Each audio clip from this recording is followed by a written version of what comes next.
welcome you to sold-out Comerica Park in downtown Detroit, Michigan. It's Game 4 of this American League Championship Series. As the A's are trying to survive, the Tigers are trying to advance. Hi again, everybody. I'm Thom Brenneman. Welcome once again to postseason baseball here on Fox. If you're an Oakland A's fan, I think we know, I'm sure we know exactly what you're hoping and praying for.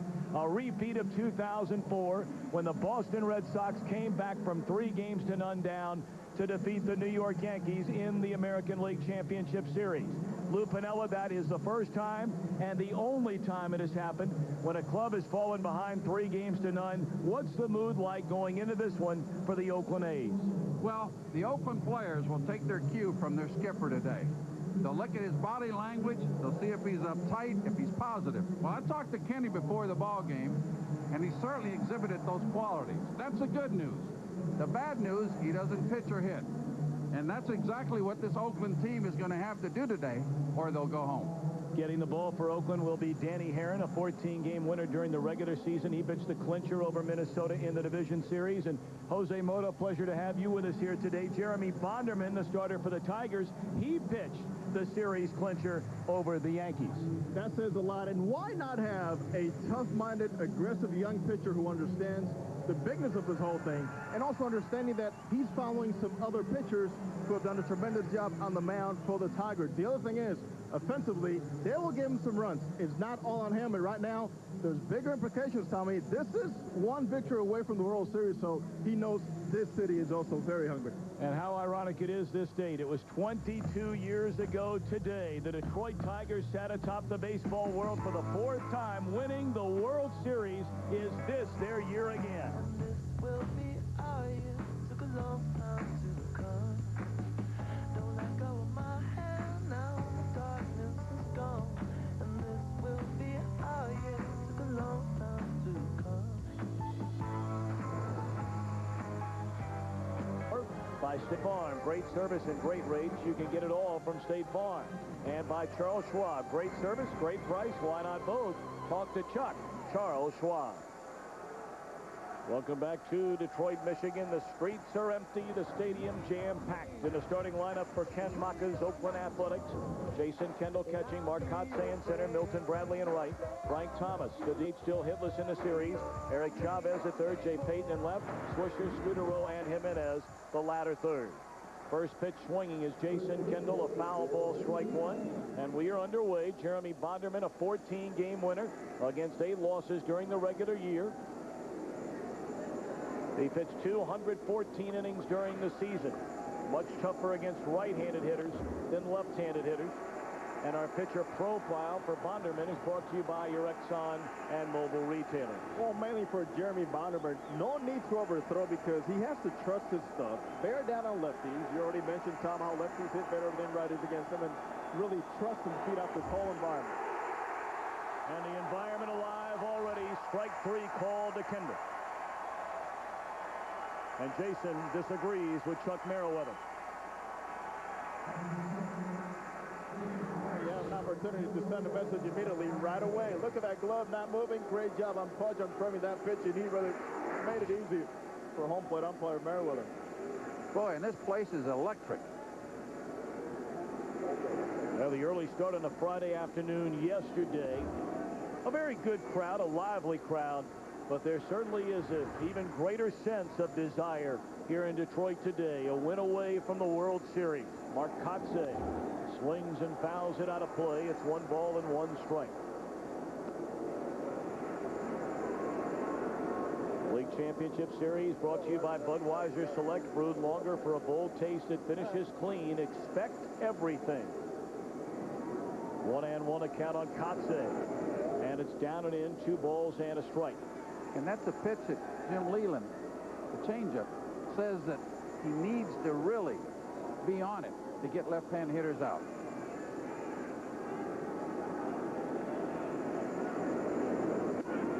Up and away, 3-1 to Kotze. Right-handed batters hit only .245 against Bonderman during the regular season. And the same number in his career. But left-handers throughout Bonderman's career at .283. And there's ball 4 to Kotze. Take a look at the Tigers on defense. They'll go with Monro in left, Granderson in center, Magglio Ordonez in right field. Inge at third, a second straight started short for Ramon Santiago. Polanco has had a monster postseason at the plate and in the field. Carlos Guillen, due to the injury to Sean Casey again at first. Bonderman and Pudge Rodriguez the battery. One on, one out. There's something they needed right away. One good at bat and be able to feed off of it. Good job by Chavez. Now Milton Bradley. You always have to be alive with Pudge Rodriguez behind the plate. Ball 1 to Milton. 6 hits and 13 at bats. 2 home runs. Both of them came in game 2 of this series. He had 1 from each side of the plate. That was a 4-hit game for Bradley. Well, Bradley's been one of the few bright spots offensively for Oakland in this series. Popped up and back out of play in amongst the fans. 1-1 on Bradley. You look at this season against Detroit, including this postseason, and Bradley has had his way against a very good Detroit pitching team. That last swing tells me a lot about that. Very confident swing, throwing the barrel right in front of that pitch.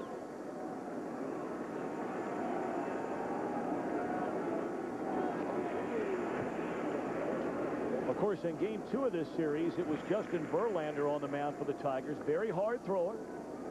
And one thing we saw from Milton Bradley, whether it was against Verlander or Zamaya, he can hit the fastball. Well, most of these major league hitters can. What they've got to do is be selective, like Kotze was there, like Bradley was on that pitch, and get a good pitch to hit. That's really the secret to hit. That might be the one pitch that Gerald Perry, the hitting coach for the A's, wants him to really recognize early and lay off of it. So far, 2 lefties have done a nice job at it. 2-1 account on Bradley. Kotze over at first, just underway in the opening inning. Fastball up and in, 3 balls and a strike. Although what will be interesting here is also to see if Bonderman falls into a pattern where the lefties can anticipate when that changeup is coming. Well, he does get in a little bit of a rut in that regard. But in this situation here, Bradley's going to get a good fastball to hit. I'm curious to see if the runner goes. He is. Then he stops. Bradley swings and lets a fly ball pretty well hit down that left field line. Monroe in the corner, leaps into the stands and couldn't get it. Well, a pretty spacious ballpark, a lot of ground right now. Monroe calculating that last jump just out of the reach. I think the wind definitely has something to do with it. But here's a guy that knows his territory. Well, Oakland needs to be aggressive here. On this 3-2 pitch, the runner's got to be going. It's going to open a hole in the infield. Bradley puts the ball in play. And at this point, why not? Exactly. 3-2. Runner does go, and a pitch is swung on and fouled back out of play. So we'll do it again. I'm a believer, you know, just like Detroit pitchers, Robertson, Verlander, now Bonderman, Kenny Rogers. Well, hitting, Lou, I think, should be the same thing. One good at-bat can carry into just having the confidence go all throughout that Oakland dugout. One good at-bat from the 3-4 hitters, everybody starts swinging the bat a little better. Good hitting is contagious, such as good pitching is contagious. Jose, you asked Ken Mota, what does your team need on offense right from the start? He said about 5 runs in the opening inning. He did not hide it, did he? He likes crooked numbers today. But this is how you start, putting pressure on the opposing pitcher. 7th pitch of this at bat. Runner goes again, and it's in the air, driven into left center field. Granderson on the run at the warning track, cannot get it up against the wall. Kotze on his way to third. They're going to wave him around. Santiago will not throw to the plate, and Milton Bradley with a run-scoring double to left center field gives Oakland a 1-0 lead in the opening inning. It's all about the approach. Good job, Milton Bradley. Tremendous at bat, way to finish it off. Front shoulder closed, goes the other way. And again, I just mentioned the wind on that foul ball down the left field line. Well, here at the point of contact, solid right through the strike zone, but also the ball really got away from Granderson there. Yeah, that wind drifted that ball into deep left center field.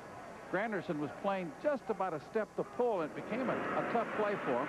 And with Ken Mota, the manager, being aggressive, the base runner was able to score from first base. It's a good read right there by Mark Kotze. He actually took some time to make sure that ball was not going to be caught. Now Frank Thomas has been so quiet during this postseason. 5 hits and 20 at-bats overall. He hit 2 home runs in Game 1 in the division series against Minnesota. They need Big Frank right now. 0 for 10 is Thomas in this series. And it's taken inside. 2 balls and no strikes. Thomas hitless in 5 at-bats with runners in scoring position in this LCS. In the entire postseason, the A's have 6 hits in 44 at-bats with runners in scoring position. And this is where that stat is a little skewed because Costa was not in scoring position, but a big hit came through. Good base running, got it done. Bradley at second, 1 in, 1 out, 2-0 to Thomas. Jumps all over it, but pulls it foul.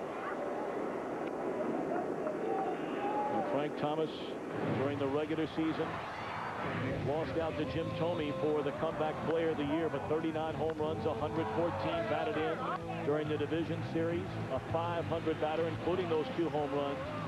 0 for 10, 4 strikeouts, has left 9 men on base in this LCS. Hit off the end of the bat, foul, 2-2. Well, we've already alluded to the wind. A tad windier at game time today than yesterday, but certainly a lot warmer. Well, the game, talking to the players, look at these conditions. A little windy, not bad, but the sun is out, man. Big Red is humming. 2-2, and Bonderman delivers just off the outside corner. Good eye by Frank Thomas. Bonderman threw that hard slider that he uses to get hitters out with. A good take by Frank there. That's a pitch with 2 strikes. Hard to lay off of.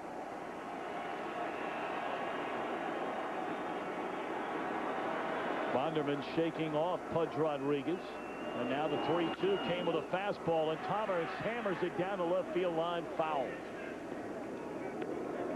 I think guys in that A's dugout are not paying attention to this at bat. There's a Frank Thomas that he sensed the message early in postseason with a big home run against Joan Santana in Minnesota. That's all they needed to see.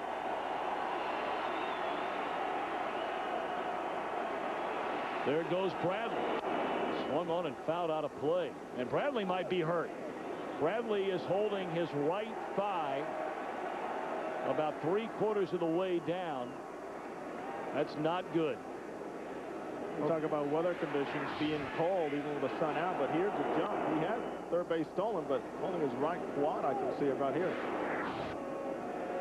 Might have cramped up on him. That might be the good news for Oakland, but you're right, Jose. He had a great jump. He would have stole that base standing up.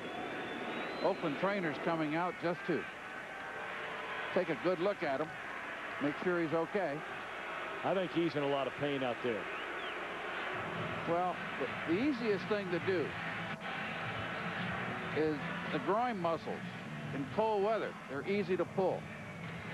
And that's probably where this area is at. Where it's the top of the thigh. Ken Mota. That's bad news for Oakland because I'll tell you what, he's been swinging the bat as well as anybody. Had a great jump and right about there, about 4 steps away.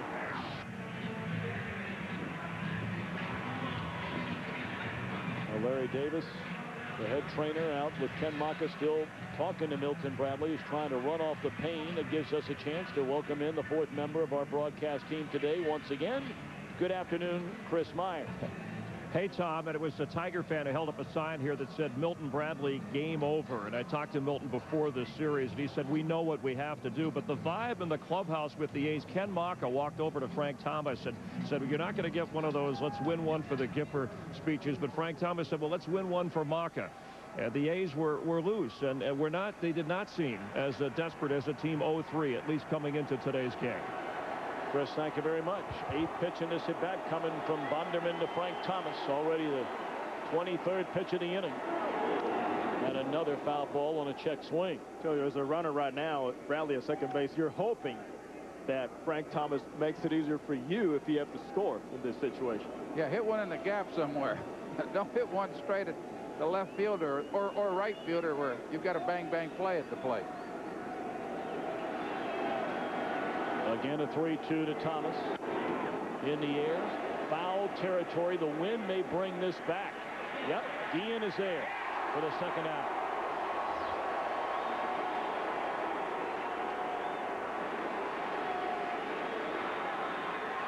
Frank Thomas now hitless in 11 at-bats during this league championship series. Granted, that was a better at-bat. However, at the end of the day, another out for Thomas. You can see he wasn't very happy with himself. He got a good pitch to hit. He just popped it up. I think the first two pitches inside kind of set the stage. Made Frank jump out of the way and not able to reach out. A couple of times he fouled balls off the end of the bat. You know, you start talking about Bradley at second base, it really puts the onus on that third base coach. Do I send him or do I hold him at third base? We've got to keep him in the ball game. So Ron Washington's looking for a ball in the gap too. Eric Chavez, the Oakland third baseman, looks at strike one on the outside corner. Chavez quiet like Thomas, like Swisher, like Scudero. During this league championship series, Eric only 2 hits and 10 at-bats with a solo home run.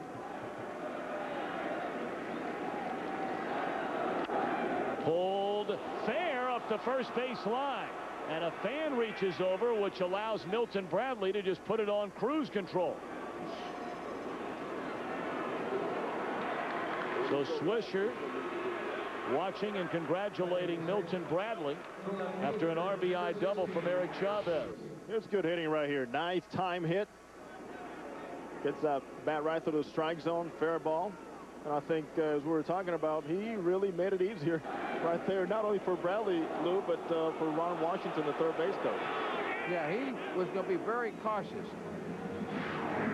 sending Bradley home on what would he consider a bang-bang play. And that pitch there, Chavez stayed on top of that slider down and in and drilled it over that first base bag. And one thing here, Tommy, is Oakland really needed this. They needed to play with a lead. That was up to Danny Haren and the rest of the guys, but they really needed this type of relief, and you can see it in Ken Mocker's face. Well, he was talking about a crooked number early in the ball game. He's got one. The A's have only had the lead for 2 innings in this entire series. In game 2, they jumped out to a 1-0 lead, but in the very next half inning, the Tigers tied the game. In the bottom of the 3rd of game 2, Bradley hit a 2-run home run to make it 3-1. In the next half inning, the Tigers came back with 4 runs against Esteban Loaiza, and that's been it for the A's. Jay Payton takes up an in ball 1. There's a pitch, and looking at it closely, it seemed like it slipped out of the hand of Jeremy Bonderman. Sometimes that could be very dangerous, especially when you know you have that grip in the cold weather. Bonderman, a former #1 pick of the Oakland Athletics back in 2001. He passed his GED exam. That's the equivalent of a high school degree, which allowed him to be drafted after his junior year of high school. He's believed to be the only player selected after just 3 years of high school. Took him a long time to get signed. Wound up being traded in a 3-way deal for Jeff Weaver. Lost 19 games his first full year in the big leagues. His ERA has come down. His win total has gone up every year since. Forget all of that. What is a GED degree or test? Well, it's a high school equivalency exam is what it is. And you pass it, which basically means that you're smart enough to meet all the criteria for having a high school diploma. I was never offered one of those in high school when I went. 1-2 the count on Jay Payton. Lou, what is ERA? ERA, I can tell you. Okay. Now we're talking. Now you're talking our language up here, Jose, right? 1-2 to Payton. And the dirt gets away from Rodriguez. And advancing on to third is Chavez. This has been a very shaky opening inning for Jeremy Bonderman. Very little command of anything. The A's have put together very good at-bats. They've made him throw a lot of pitches in this first inning. An inning in which he's already allowed as many runs as he did in 8 1/3 innings in Game 4 of the division series against the Yankees. Well, we talked about the roles being the reverse for these hitters. Detroit's supposed to be the free swinging team. Oakland's been just that this series. Today they're showing patience with Bonderman, and it's made a difference. It's paid off already. 2-2. On the ground, tough play for Inge. He's got to cut it loose. He's got a great arm and shows it off in time to get Peyton. But the A's score twice. The Tigers come to bat against Danny Haren when we return. How do we know you spend more? Double play against Hartburn. Welcome back to Detroit, Michigan. They're preparing for a celebration tonight. The A's would like to put that on hold. And it scored 2 times in the opening inning. Jim Leyland's starting lineup has Granderson in center, Monroe in left, Polanco at second. Magglio Ordonez in right, Karlowski in at first. Ivan Rodriguez behind the plate. Alexis Gomez, the DH for the second time in the series. Brandon Inge at third. Ramon Santiago is the shortstop. And on the mound for the Athletics from La Puente, California, a 14-game winner during the regular season, Danny Haren. We talked about him pitching the series clincher in the division series against Minnesota. Ball 1 to Granderson.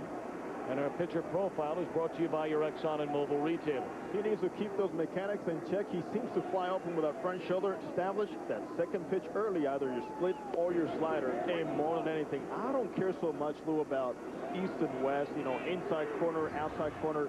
Think down the whole way. When he pitches down is when he's most effective. And boy, these hitters really chase that split finger. You know, one thing to watch for here, Tom, as this inning progresses, as the game progresses, is the extent of the injury to Bradley in left field. Curtis Granderson, a 2-1 count, a swing and a foul ball back out of play. Now, Haren was originally drafted by the St. Louis Cardinals in the second round back in 2001. And you may remember he came over to the A's along with Kiko Calero and Derek Barton, the catcher, in the Mark Mulder deal. And then last year went right into the rotation for the Athletics. Won 14 last year, 14 more again this year. He's a good one. Right now you've seen Jason Kendall behind the plate, real busy. That is a good afternoon. If you see that a lot from Danny Haren, it means he's doing well. 3-2 pitch. And it's in the dirt. That's not good news for Haren, who has had his troubles in the opening inning this season. Let's take a look at the Athletics defense behind him. Jay Payton in left. Mark Chavez made a couple of spectacular plays in center field here during Game 3 yesterday. Milton Bradley, we'll keep an eye on that injury for him in right. Chavez, Scudero, Jimenez, Swisher third to first. Haren and Kendall the battery. Hey, Lou, you made a good point regarding Bradley. Now, what do you do in terms of, from the manager's standpoint, when you see him standing out there, jumps, if he's stretching a lot, what do you do? Well, the player is going to make that decision for you, and so is his trainer. But as long as Bradley can stay in that ball game and he can play his position defensively, the way he's swinging the bat, you got to stay with him. He's got a lot of time to rest it if Oakland doesn't win today. Greg Monroe, the batter, and he takes strike 1. And now 0-2. Keep in mind on the same subject the fact that this is a very spacious ballpark, so there's a lot of ground for Bradley to cover here in Comerica Park. Monroe 4 of 10 in the series, and that one sails high and away. He hit his first home run of this league championship series yesterday, a solo blast in the 5th off Rich Harden, which made it a 3-0 game. And for Monroe, it's his 3rd home run in this postseason.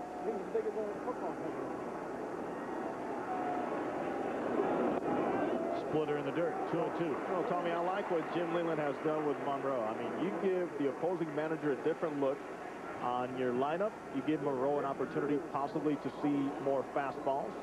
And you balance everything out. The guy behind him is more a contact hitter in Placido Polanco. Well, he's more of a second hitter than is Monroe. 2-2 pitch. Bottom fell out, strike 3. All right, Mr. Piniella, it's time for our keys to today's game, and they're brought to you by MasterCard. Well, for Oakland, it's very, very simple. do what they've done all year, and that's win big baseball games. They've gotten off to a good start. And for Detroit, if it's not broken, don't fix it. Just do what you've been doing, period. End of story. Absolutely. Talking like a skip right there. Better believe it. That's the way a player wants to hear it, right? Simple. You know, players don't have much of an attention span. If your meetings are too long, they drift a little bit. It's kind of like you during our production meetings. Exactly. Strike one to count on Placido Polanco.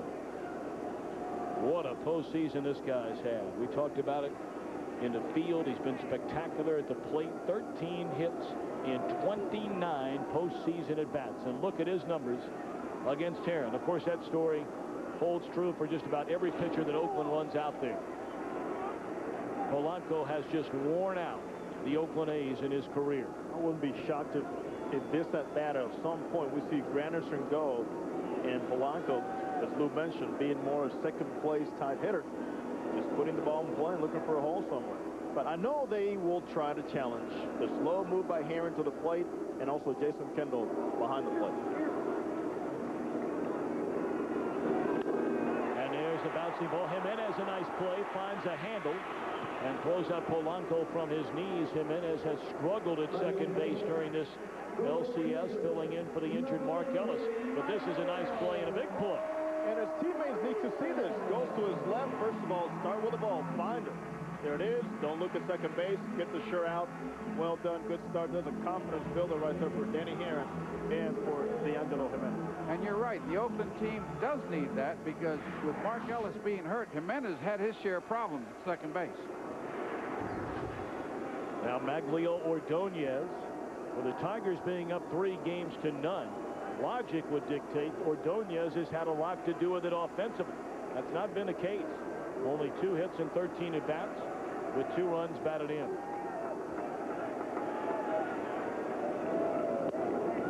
Saw the veteran Kenny Rogers talking things over with Jeremy Bonderman in that dugout. Jim Leland said, I didn't bring Kenny Rogers here to be a babysitter. I brought him here to win games, but he's done both. And that's what a veteran pitcher is supposed to do on your pitching staff. Be somewhat of a leader. Teach your younger pitchers how to get through adversity. It is really not just a coincidence how well they pitch throughout the postseason. I mean, we've seen this picture happen since day one against the Yankees. You know, when young pitchers get in trouble, they want to throw harder. What you have to do is pull off the throttle a little bit. Your ball moves a little more and you locate it better. 0-2 on Ordonez. And there's that splitter again. And no chance. A pair of strikeouts in the inning for Haren. End of 1, 2-0 Athletics. January. It'll be sunny. And nice and cozy. Beautiful. Golf play. Nick Swisher to lead things off, and it's ball 1 down and into Swisher. Hitless in 7 at-bats during this LCS.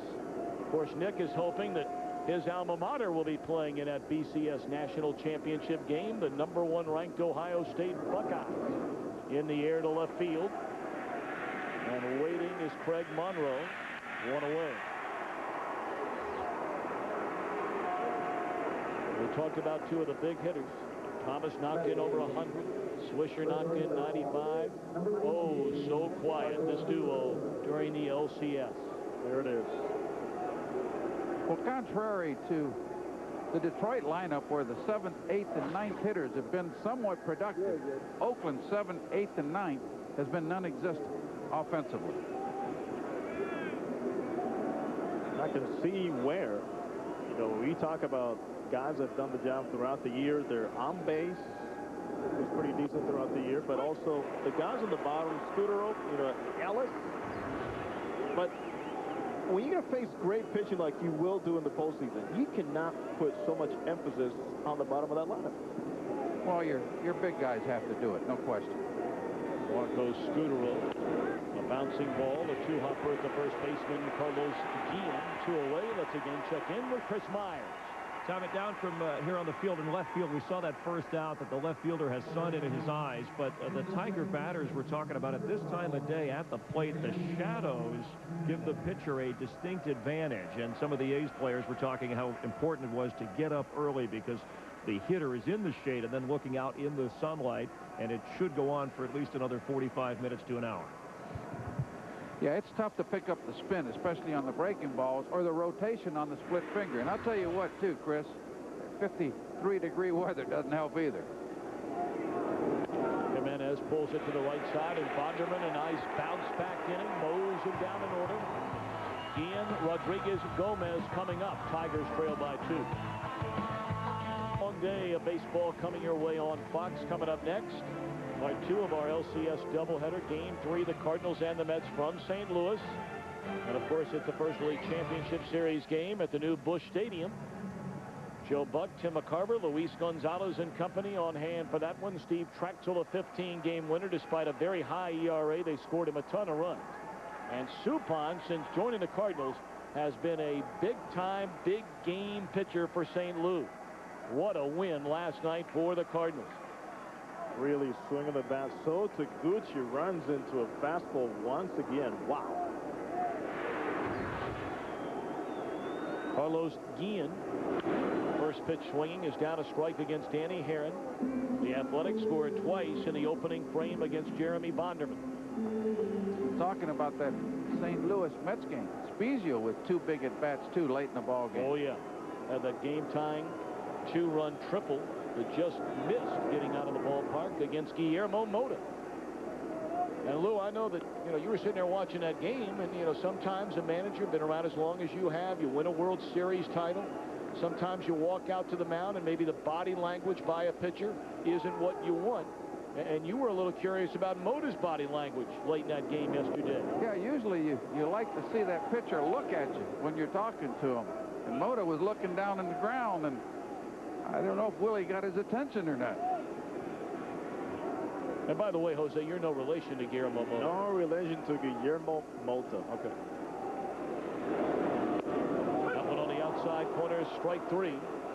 Third strikeout of the game for Danny Haren. Mike Monroe, kind enough to wear a microphone for us, talking about the weather, our Fox sounds of the game. Normally you would say 51 degrees is cold, but compared to yesterday, everybody's happy. You didn't hear the fans cheering when they said 51 degrees? I'm in the shade now.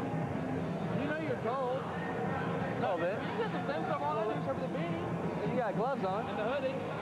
You just look like you're going skiing, I'm telling you. And the tights I got under my pants. You pull your hat down a little bit further, make it look like goggles. There it is. Now you look like you're going. You're ready to go. Let's find the snow. Well, I'll tell you this. It's easy for Maroth to say that. He's nice and bundled. He's got his cap on. He's got his gloves on. He's got 2 jackets on. He's not getting in the ball game. He'll stay warm the whole time. On the ground to the shortstop, Scudero, and Ivan Rodriguez thrown out. 2 up and 2 down here in the second. Yeah, he's not on the postseason roster. That's what I'm saying. It could be 30 degrees, and he'll feel good about it. Verlander's saying, fastball's in, fastball's in. Yeah, fastball's in. It's a little cold. That's right.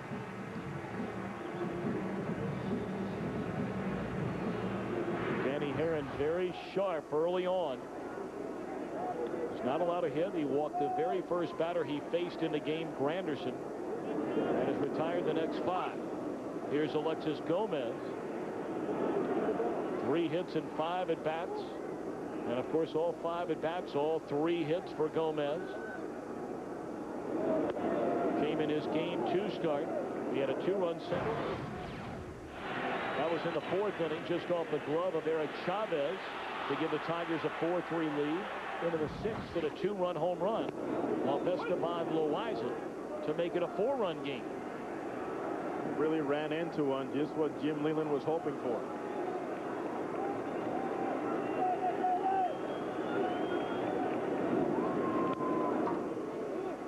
Take a look at that home run he hit against Loaiza. There was very little doubt about it when it left the bat.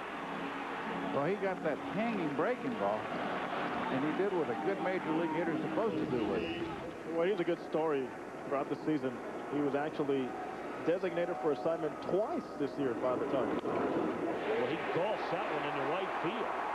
We'll take a look at the replay on that pitch. That looked about shoots up high. First hit today for Detroit. Very confident young man right here. Watch him go with his legs, though. Look at this. The hit's right on the contact point. Actually, a pitch that you see the catcher, Kendall, getting ready to block. Really down in the zone. Well, left-hand hitters are usually good low ball hitters. And this young man went down and got that ball. Gomez, his 4th hit in 6 at-bats in this series, and now Brandon in. In there a strike. Inge 3 of 9 with a home run, 3 runs batted in during this league championship series. All 3 hits came in game 1 when he had a solo home run and an RBI double. Was on base 4 times in the opening game. Strike 2. Haren continues to do a good job with nice rhythm, pushing off nicely, not opening up that left shoulder, which makes him fly off to the right. And more than anything, he's just focusing on that target by Jason Kendall. I like his focus right now. Pitch in the dirt all the way to the screen, and Gomez in a scoring position.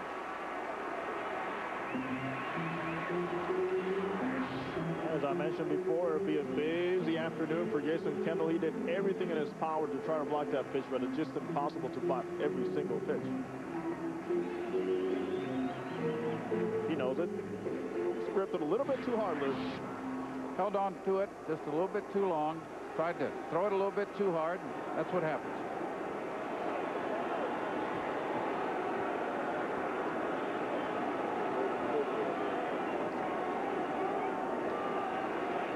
Got to be thinking, knock the ball down. A very slow infield grass here in Detroit.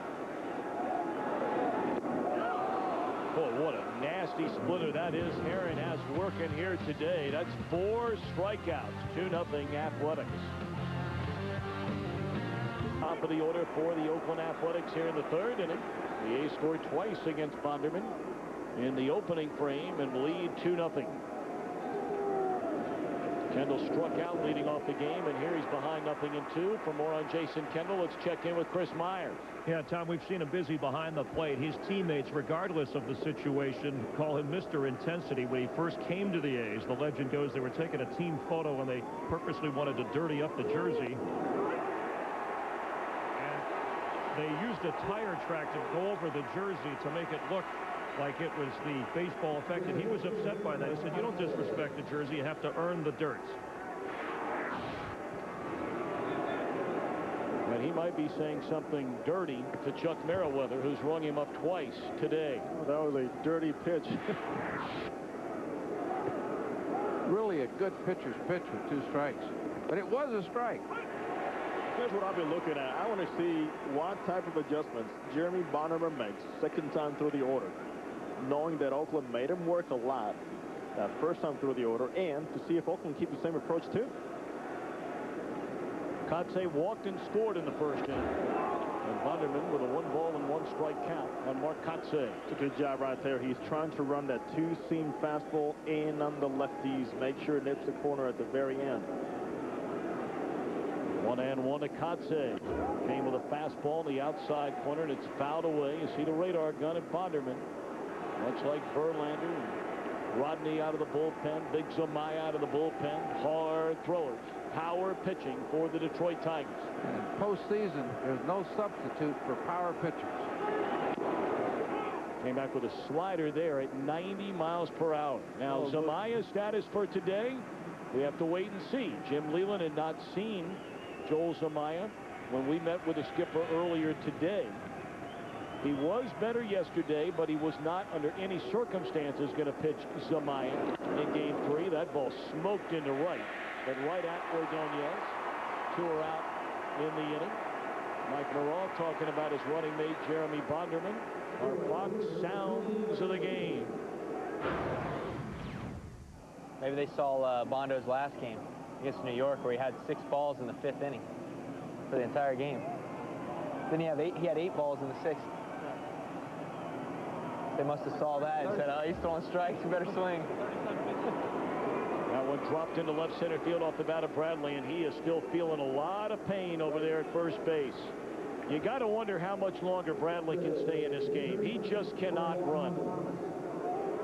The key is there's no tomorrow, but right now, with a healthy 100% leg, Milton Bradley would have been at second base sliding. But he knows how to play safe. There's no tomorrow, and right now, I mean, he can't even think about getting himself out of this ball game. Yeah, he's got to stay in the ball game. Wise choice, staying at first. First pitch, hacking Frank Thomas had a good swing on that fastball, but fouls it straight back.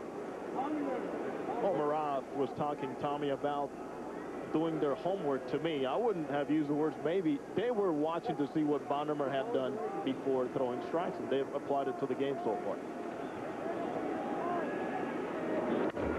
Thomas lifts a fly ball in a straightaway center field. Easy for Granderson, and Frank Thomas is 0 for 12 in the LCS. Regular start for Kenny Rogers. 7 in the third shutout innings. Allowed only 2 hits, struck out 6. Man, was he tough again. Not that many times to hear about guys with below average fastballs being electric. You know what? He was electric. I mean, he did everything in his power to neutralize bats, and it showed in the results. The illusion of the strike. He's a master at it. And that's what strikes out a lot of major league hitters. 20 years ago, Kenny Rogers and I were teammates in Double-A. Bunted up the first base line by Santiago, and he is thrown out by Danny Haren. A very solid start to this game for the Oakland starter for a change.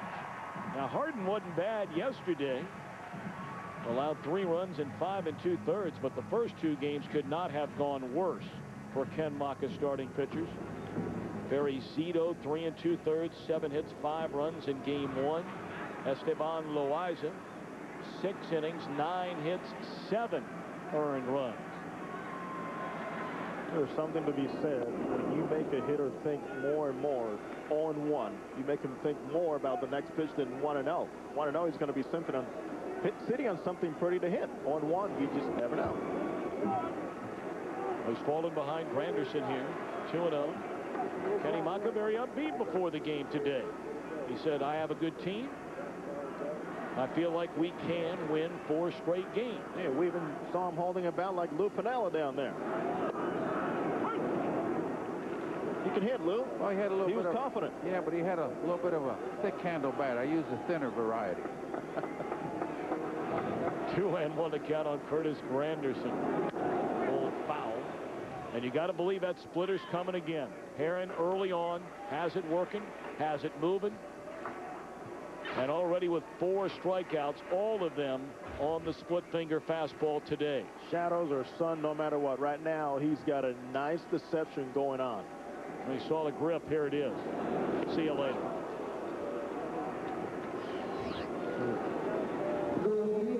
Everything looks like a fastball, and I was talking before in the open regarding Bonderman, but this guy also has some electric stuff, and everything right now is based on what? The graphic you saw with the scouting report on thinking down and really repeating your mechanics. Thinking down is right. Look at that ball tumble. Pitch is almost impossible to hit. Again, the illusion of the strike.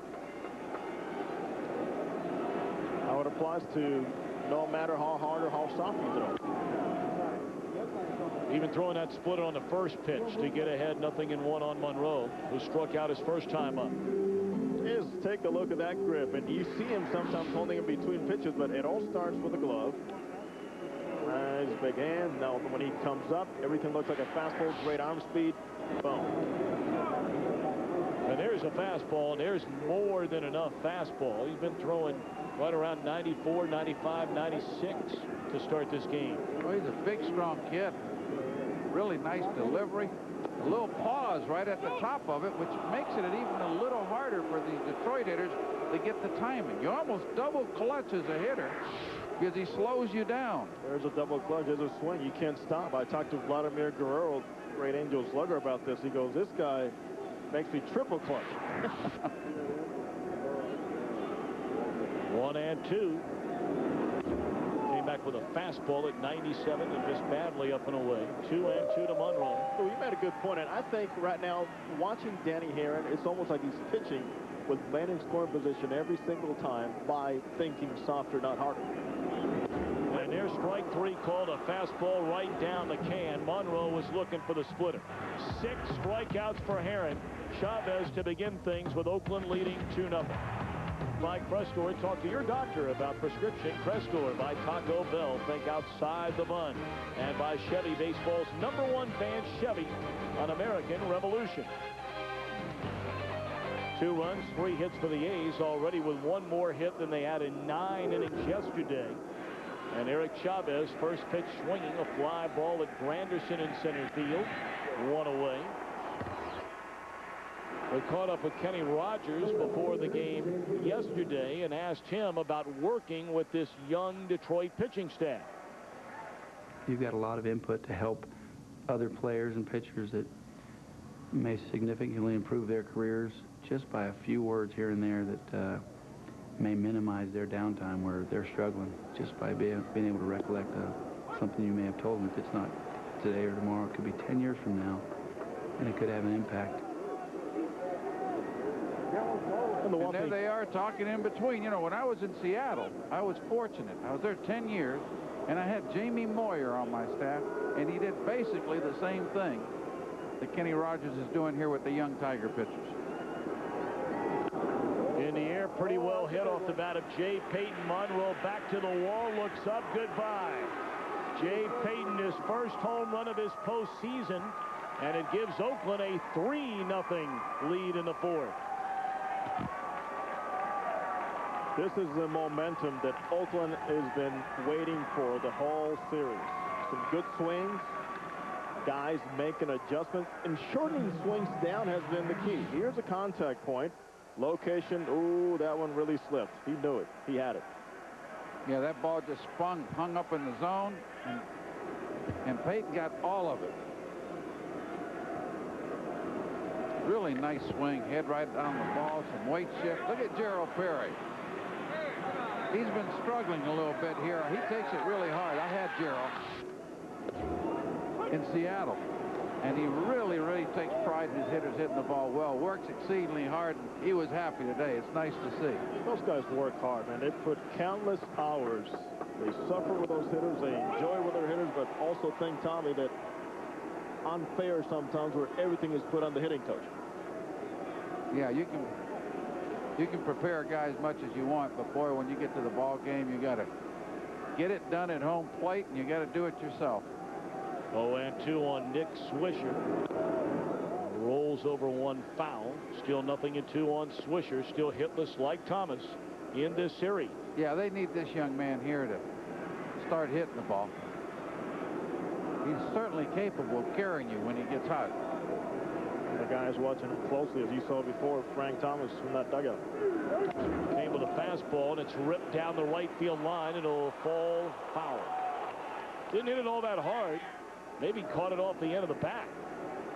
Well, sometimes it gets started. You need to hit one off the hands. You need to bloop one in. You need to cue a ball, and all of a sudden, boy, I can hit again. That confidence factor plays such a big part, doesn't it, Jose? And that cold weather right off the end of the bat. Ouch. Confidence, Lou, you mentioned it. Name of the game. You can see that Swisher's bat here, he's got the cup at the end. Doesn't have the regular bat.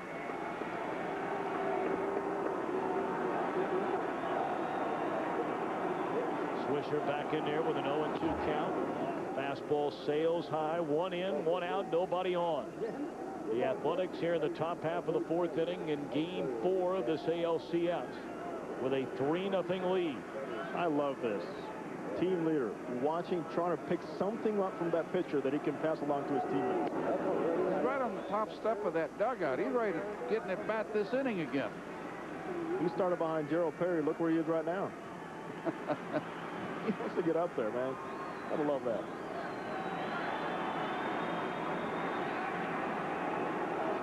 Break-even pitch to Swisher is into right field. This one will stay fair, and there is Nick Swisher's first base hit of this league championship series.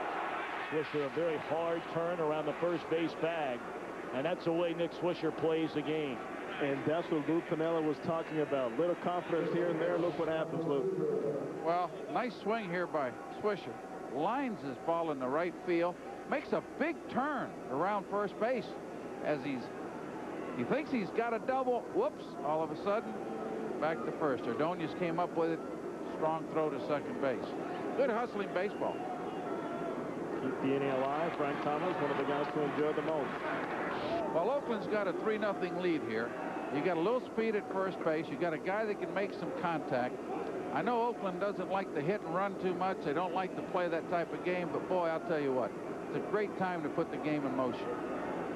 Well, let's see if Ken Mota decides to do so. He doesn't have many guys up and down his lineup that can run, and doesn't have a lot of guys that you can play hit and run with, but Scudero is certainly one of those hitters.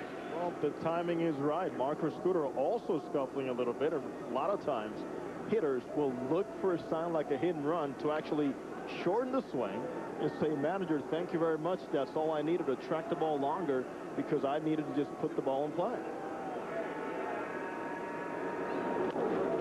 Slow little roller by the mound. Inge is there. What a nice play by Brandon Inge. On to second goes Swisher. 2 gone.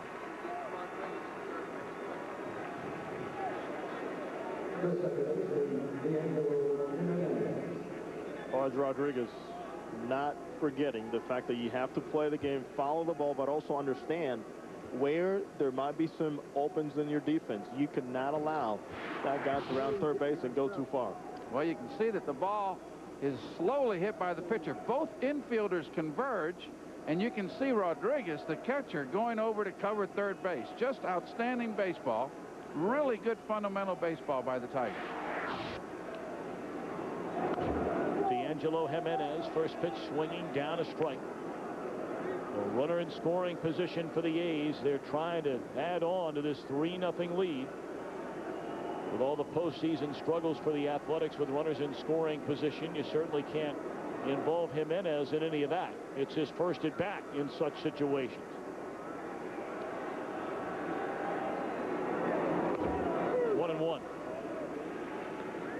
Now look at this guy right here, how close he is. Center fielder. Granderson understands the fact that Juan Washington with 2 outs is going to be fairly aggressive. There's nobody covering, keeping this guy close. So the importance of being aggressive on defense with his low ground slew, I think, takes place right here with Granderson where he is playing. In the air, right center field. Granderson is home and up to left in. But Jay Payton makes it a 3-0 lead in favor of the A's, hitting his first postseason home run this year. World Series through the year 2013. How about that? Welcome back to Comerica Park in Detroit, Michigan, where a sellout crowd is hoping to celebrate a trip to the World Series. But Milton Bradley, Jay Payton, and Danny Haren and company out to a 3-0 lead after 3.5. Part of the order for Detroit against Haren, Polanco, Ordonez, and Guillen. Haren has only allowed 1 hit, struck out 6. He walked the first batter of the game, but only 1 base runner since then. And Oakland was a little concerned that this young man had piled up too many innings. I think that's why they held him in the 4th spot in this rotation. And look at Polanco to start things here in the bottom of the 4th inning with a base hit. We caught up with Ken Mota in between innings, asked his impressions thus far of Danny Haren. Strikes, a little nervous there at first. Watch the first hitter, but he's throwing strikes, and he's staying in his delivery, and he's getting a lot of swings and misses with a split.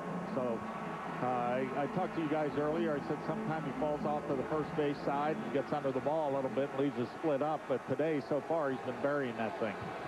Kenny, in our pregame meeting, you talked about, boy, I'd like to see some crooked numbers early in the ball game.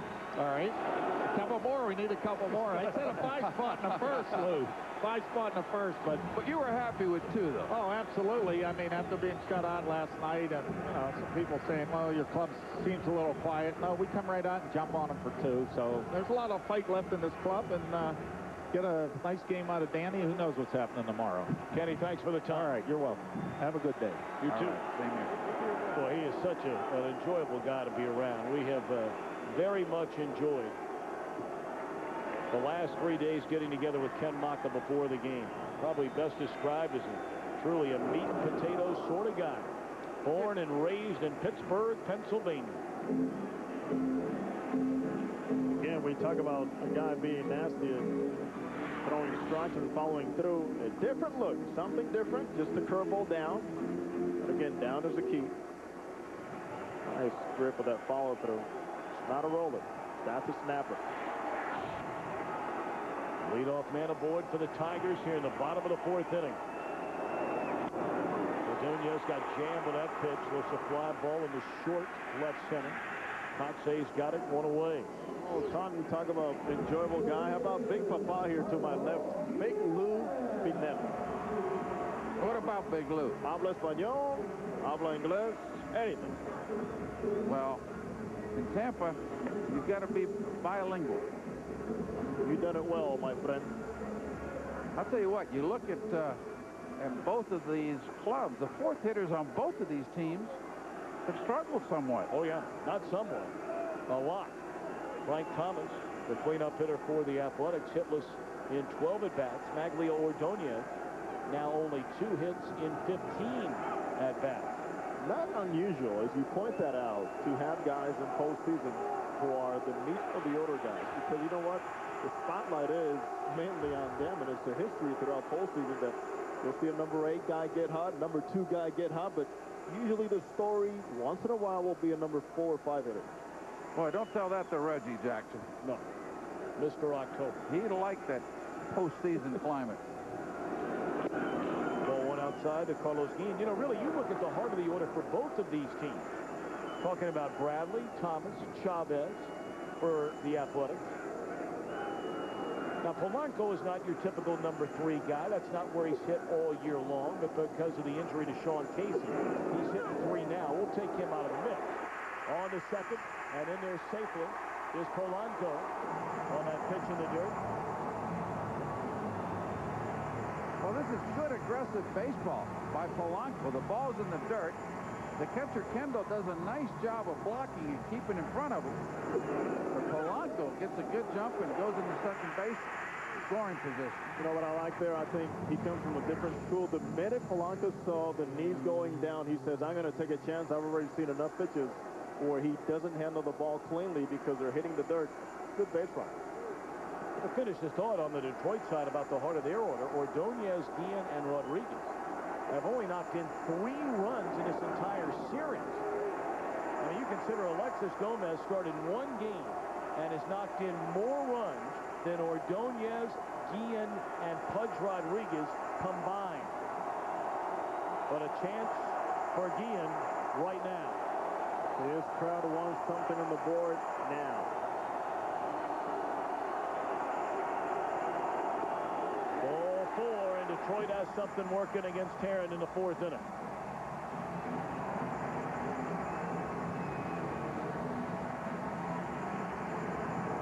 When it's one thing for Pudge Rodriguez to come to the plate with the bases empty as he did his first time up today. But in his career, a .419 batter with runners in scoring position during the postseason. That's 5th best all time. Visit by Jason Kendall to the mound just to make sure back on the same page, not to overthrow, not to even over try here to be too perfect.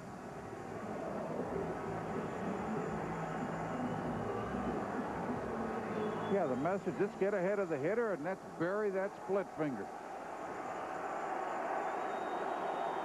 Well, the command not as sharp for Haren pitching out of the stretch here in this inning. Nothing wrong with that pitch, however. Slider on the outside corner, a strike. The second time this inning, he's used a different look now. Instead of up down with a curveball, he goes with a short slider. A nice whipping slider right there. 0-1 to Pudge Rodriguez with 2 on and 1 out. He chased again on the outside corner, and Haren quickly ahead at 0-2. He had Pudge thinking pull the whole way, came back again, made a nice pitch away.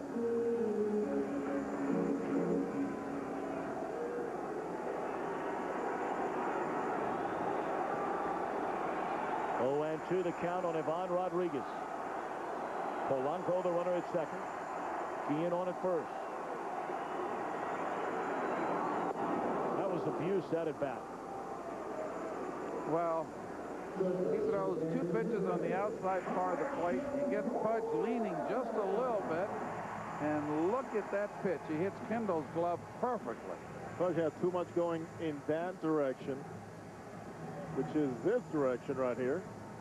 Unable to reach that pitch. Great follow through once again. Everything looks like that fastball, Lou, I'll tell you. Well, the arm speed is what sells the pitch to the hitter. And if you slow up your arm speed, the hitter knows something off speed's coming. Now Gomez, and he's down a strike on that tumbling pitch again, down and away from a left-handed batter. I think, Tommy, has really come down to how many comfortable swings have we seen so far from the Tigers? Not that many. No, in fact, even the base hit by Polanco was nothing more than a bouncing ball through the hole into left field. Yeah, I'd seen Haren pitch before. I just didn't realize how good a split finger he really had. 0-1 to Gomez, who golfed a single about ankle high into right field, his only at bat today.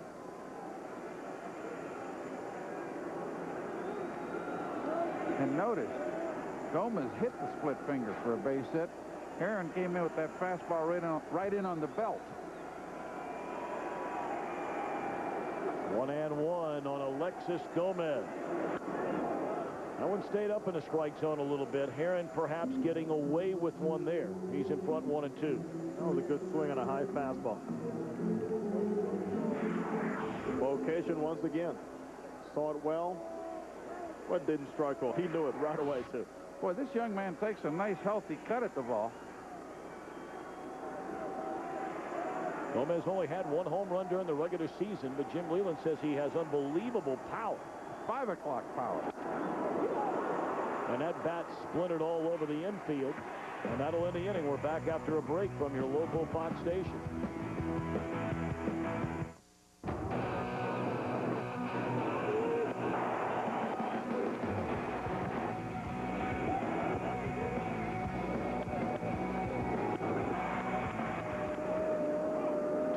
For the Athletics against Jeremy Bonderman here in the 5th inning. 3 runs, 5 hits for Oakland. No runs and 2 hits for Detroit against Danny Haren.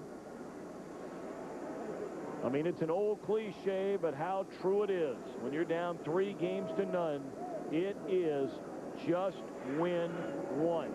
1 game at a time. It sounds easy, but it's hard to do. And when you're 0-3, you're almost thinking, we got nothing to lose. Play our game, stay within ourselves, but 3-0 sometimes adds a lot of pressure to that team. Breaking ball away, swung on and missed by Kendall. Well, we talked about it. I mean, it's nearly impossible, the odds, in trying to come back from 3 games to none. 28 Major League teams have faced that deficit in a postseason best-of-7 series, and only the 2004 Boston Red Sox came back to win, trailing 3-0. Santiago throws out Kendall to begin the 5th. Well, you're facing good pitching every day, and that's the major reason. In postseason, you're going to be facing a good Major League pitcher.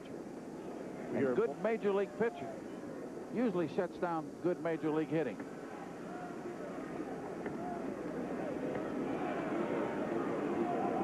We tried to bring up with Jim Leyland before the game, you know, how special a trip to the World Series would be with the Detroit Tigers. He was drafted by the Tigers as a minor league catcher and spent the first 18 years of his baseball life as a professional in the Tigers organization. But Lou Piniella, you managed a World Series champion in Cincinnati in 1990. Jim Leyland said, we aren't in the World Series yet. Well, he needs to win 1 more ball game. And talking about Jim Leyland, I never realized that he spent so much time in the minor leagues. He really learned his trade well. I didn't get that opportunity, thank God. I went straight from playing to managing in about 1.5 years, and I had to learn at the big league level. But boy, 18 years as a minor league manager in the Tiger organization, that's a lot. Quite a grind. Now, the other thing I enjoyed asking Jimmy Leyland was making comparisons. Something that says there's no way to compare other teams that I've had to what I have. Something special everywhere. Exactly. He considers even unfair to say, hey, expectations, when I compare, no, that's not fair. He said he got himself in a little bit of hot water. We'll talk about that in a moment. As Bradley pops one up down the right field line, Ordonez is there. And a 1-2-3 fifth for Bonderman. Bottom third in the order coming up. Baseball's #1 fan, Chevy, on American Revolution, a home of General Motors, downtown Detroit, Michigan. What a beautiful skyline. It's our first visit to downtown Detroit this summer, and well, they have done some wonderful things in this downtown area. Had the All-Star game, of course, here last year, and we very much enjoyed our time over in Greektown last night. The football stadium right across the street. Yep, Ford Field. Things are starting to happen here in Detroit. 0-1 the count on Brandon Inge, who leads things off. Here in the Tigers' fifth, they've only managed a total of 2 base hits against Danny Haren, who's thrown a first pitch strike to 13 of the 17 Tiger hitters that he's faced today. Well, Haren just has everything working early in this game, and when you see a starting pitcher who possesses the kind of stuff Haren has, and when he has all of it working, the slower curveball, slider, fastball, split, command of each of them, it could be for a long day for the Detroit Tigers. So far, Tommy, it has been. The main thing is he's been very consistent with his mechanics, not overstriding, which has made his arm angle and release point very consistent throughout the afternoon.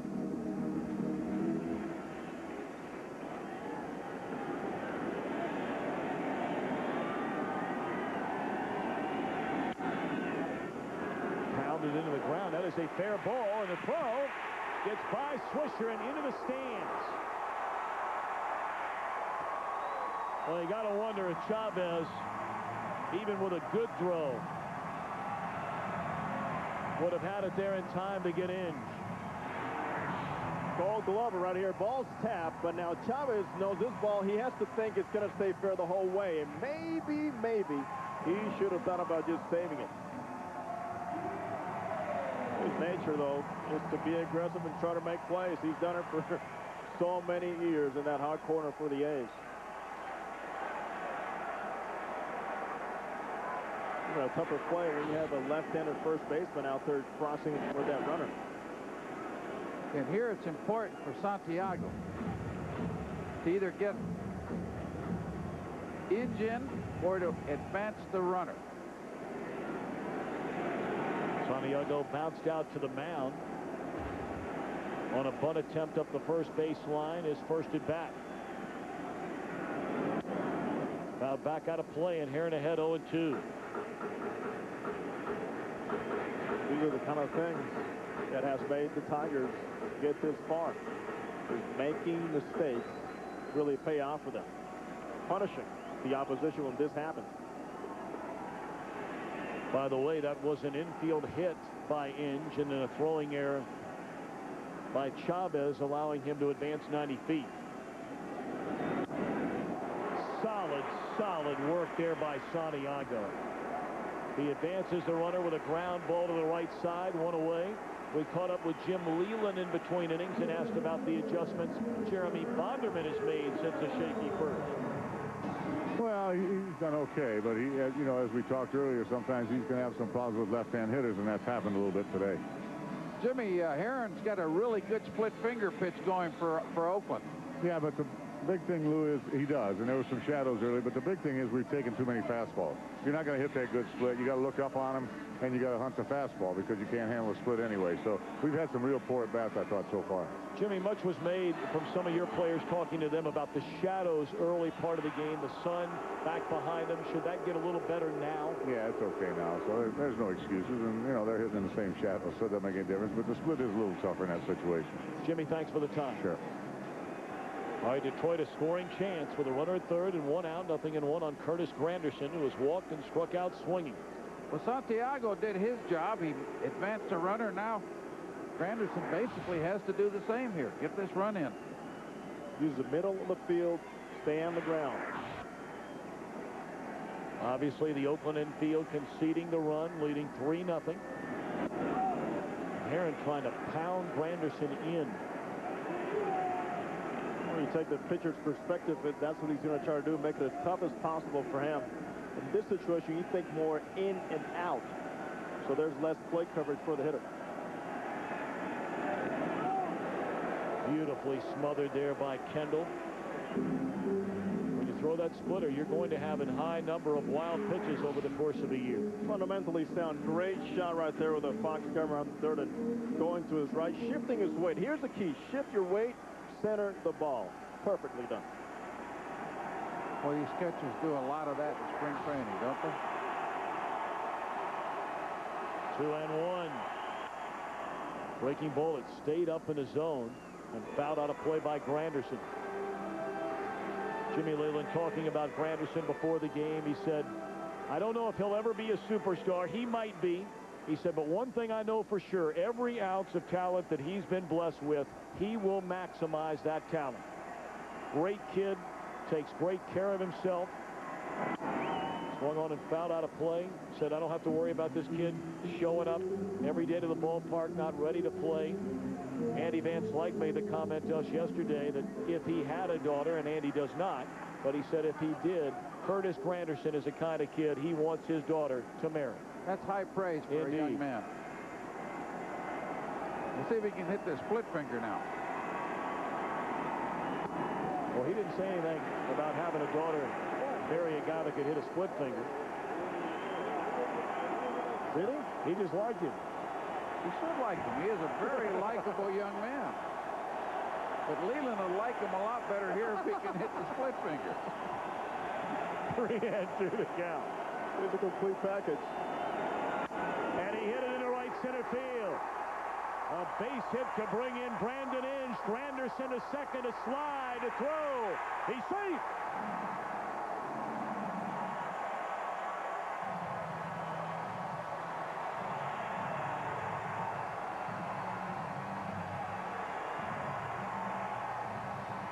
So Van Slyke likes him, and Leland likes him.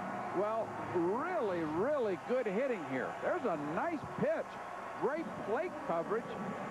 With 2 strikes, all you've got to do is make contact, and he does that and more, and a really nice slide in the second base. And here's from a guy that had trouble making contact during the regular season. A lot of strikeouts, but talk about a way of energizing this crowd by the at-bat and also by the base running. Very aggressive base running.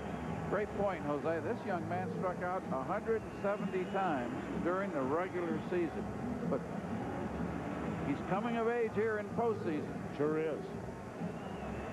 Well, baseball today and tonight. Tomorrow, back to the NFL as Fox NFL Sunday returns. Donovan McNabb and the Eagles go to New Orleans to take on the resurgent Saints or other regional action. It all begins with this week. America's #1 pregame show at noon Eastern tomorrow, 9 Pacific, right here on Fox. And all of a sudden, this jam-packed crowd at Comerica Park. Plenty to be excited about. Monroe, 3 home runs during this postseason. Looks at a strike.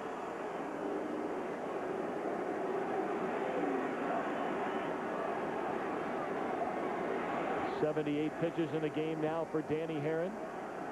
1 in, 1 on, 1 out, last of the 5th.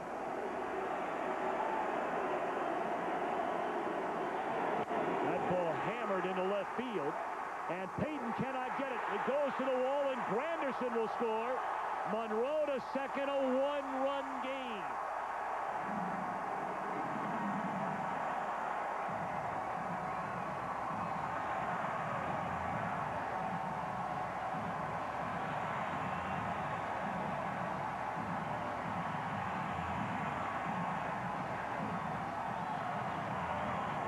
Take a look. Here's the swing. He gets the top of the ball. That makes it hard for Jay Fitton to actually judge how far that ball was going to carry. He had a tumbling effect going down. He thought it was going to carry a little bit more. Risky play, but also a very costly play right now.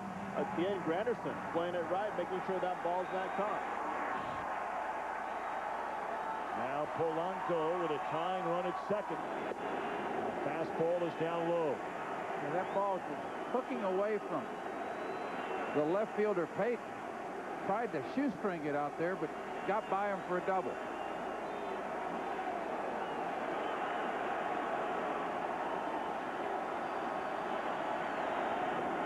2-0. This is, Tom, where I want to see Denny Haren try less. I think right now, trying to throw harder is not going to get it done.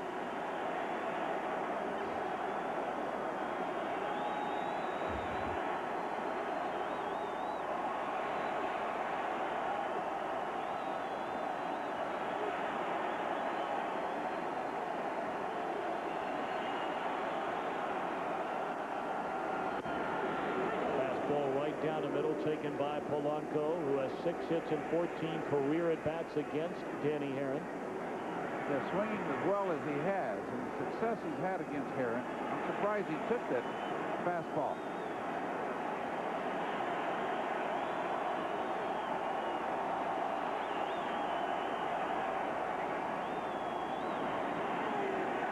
Three balls and a strike. Well, he took 2-0.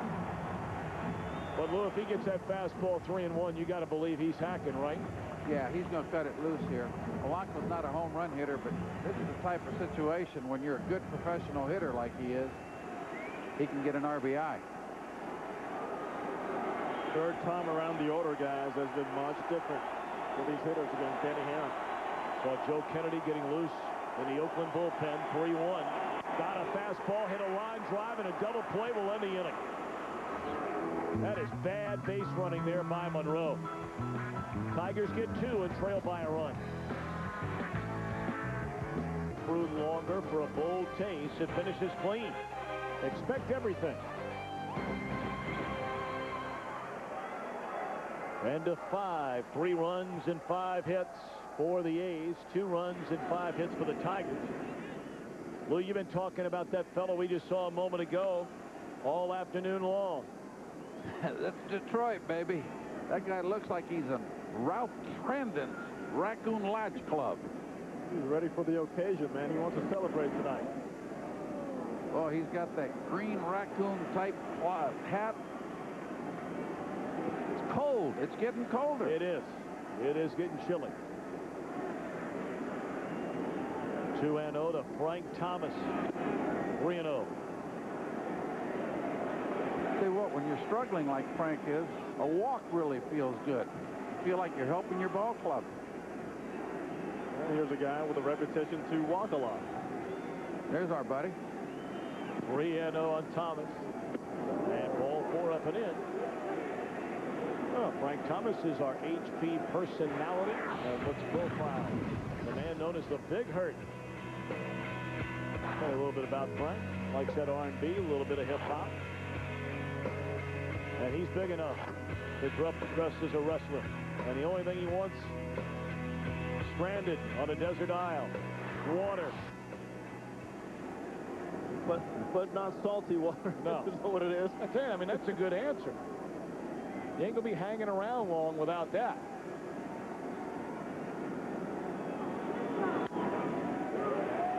Well, you really got to wonder about Chavez in this series. There's a bouncing ball, and they get the lead runner. Bonderman starts the inning walking Thomas on 4 straight pitches. And Chavez is up there, first pitch hacking.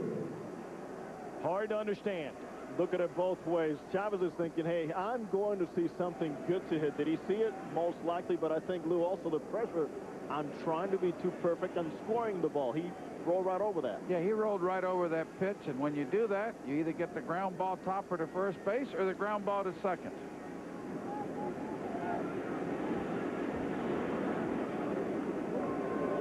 Jay Payton, he bounced to third, ending the opening inning at a solo home run in the 4th. He looks at a strike for more on Chavez. Let's check in with Chris Meyer.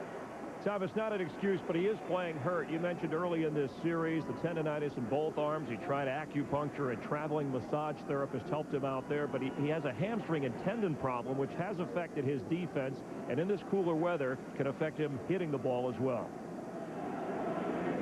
Chris, thank you very much. There's no debate about that. I mean, Chavez has laid it all on the line the entire year. He is the ultimate team player. Went to his manager earlier this season and said, hey, look, I know I can help us on defense. I'm killing us on offense. Bat me 9th if you want. No big deal. This should be a double play ball. And a little confusion over there, and they can't turn the double play. Polanco not feeding. So they cut down the lead runner. And that's all. Well, right there, Polanco trying to do too much. He's got to understand that the ball's not hit very hard, but you have to think about the guy to your right. In fact, there was that guy on the right that maybe threw him off balance, but smartly, you have to get rid of the ball right here. Yeah, he almost runs into Santiago, the shortstop, but he should have given him that quick, crisp flip. And with Santiago's momentum carrying him to first base, he'd have got the double play ball. Bonderman wanted it, didn't get it. Now he's got to face Nick Swisher, who went through his first 8 bats in this series without a hit. That was until his last at bat in the 4th. Tom, you got to give a lot of credit to Jay Payton running it out the whole way.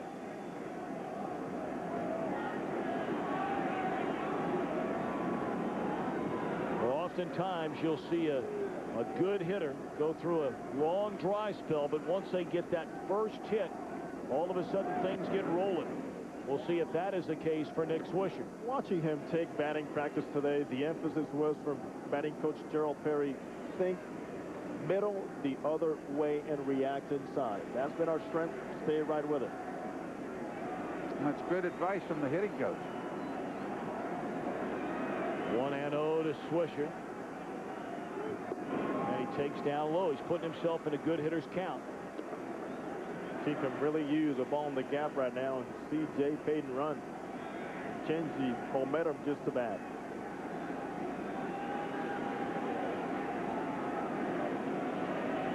Swisher looking for something to hammer here. He's hoping for a Bonderman fastball at 2-0. He got it. He swung hard and fouled it off. I think that's a very similar swing to what we also saw from Eric Chavez, the point you were making regarding that fastball that he just rolled over. But there's a swing right there. Lou was thinking only one thing, pull the ball. Yeah, and he was thinking power. Right field seats. You know, the right field seats are very inviting here in Detroit, and no ball has been hit there yet in this series.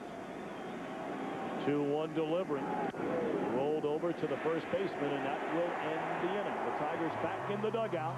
They trail by 1.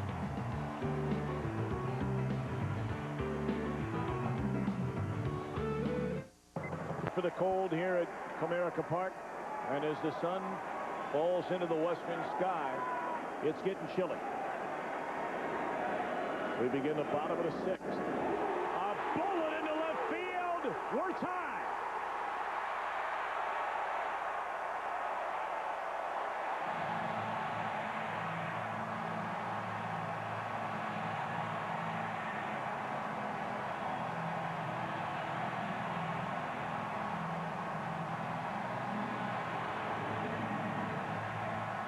Left a vapor trail off the bat of Magglio Ordonez, and we're even in the 6th. That was a serious linear right out of here. The minute I made contact, he knew he had a chance. Short compact swing, picked up the ball quite early right here. Spinner didn't do much. Just a hanging breaking ball that didn't do much is right. Just hung right in the middle of the plate, and Ordonez really put a good swing on it. Lined it into the left field seat. There's no doubt when he hit it. You see the reaction of the Tiger players. All about location right here. Right in the wheelhouse. Made it very comfortable for him to pick it up. You want that breaking ball in that bottom outside zone as opposed to that middle zone. Ordonez, his first home run of this league championship series. And there's a rocket into right field by Guillen. Haren with 86 pitches. He gave up 2 runs in the 5th inning after pitching 2 hit shutout baseball through the front 4. Joe Kennedy is ready in the bullpen. But Haren will stay in at least to face Ivan Rodriguez. No, Tom, even though he got out of that inning in the 5th, there's 5 straight hitters who have made solid contact so far. That creates a lot of concern. Well, the double play ball by Polanco last inning, that ball was smoked also. Well, here's Rodriguez. And would this be a situation, Lou Piniella, in a 3-3 game if you're Jim Leland? Rodriguez, a guy who puts a bat on the ball. Do you start a runner and keep the pressure on? Now they're swinging the bats well here. No outs. You let this guy just hit.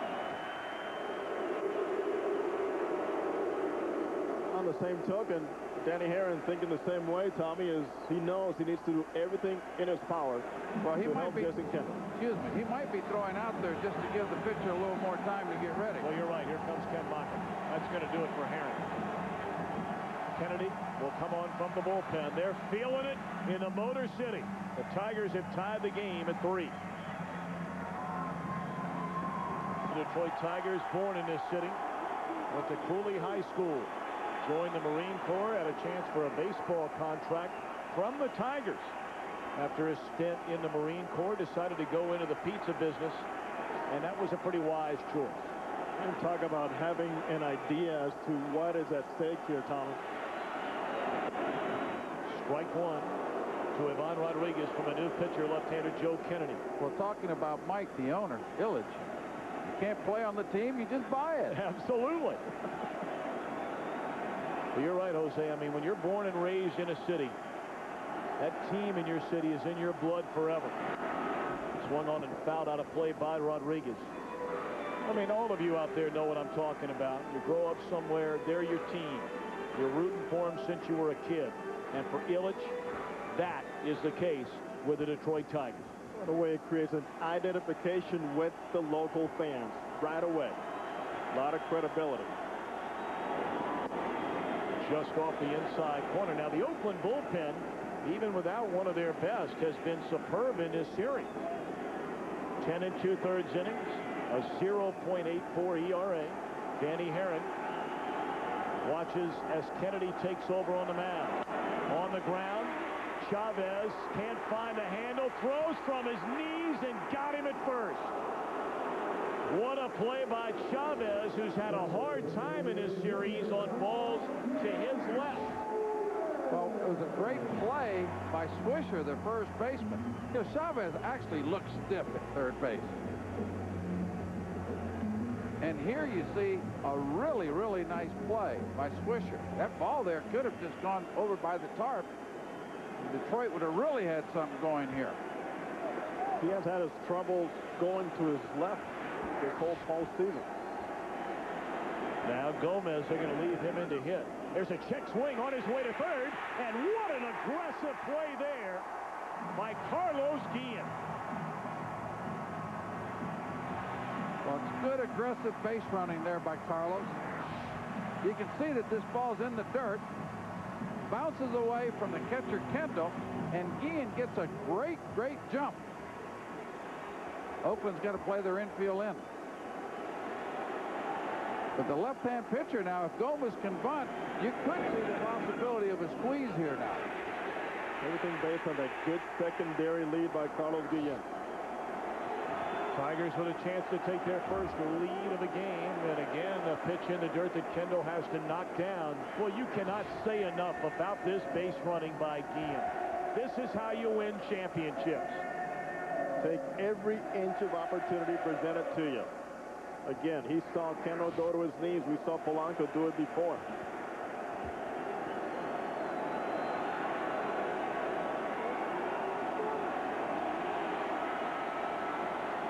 Two and 0. Taken inside, 3 balls and no strikes. And Jason Kendall has been so busy today. 3 wild pitches charged to Oakland hurlers. The A's have made an error in the field. And now the Tigers trying to capitalize here in the bottom of the 6th inning. Make or break pitch coming up. And also, Tommy, an adjustment time for Jason Kendall. He went from Danny Haren, who's sinking that split finger, spinning that curveball, a righty of power pitcher, now to a lefty in Joe Kennedy.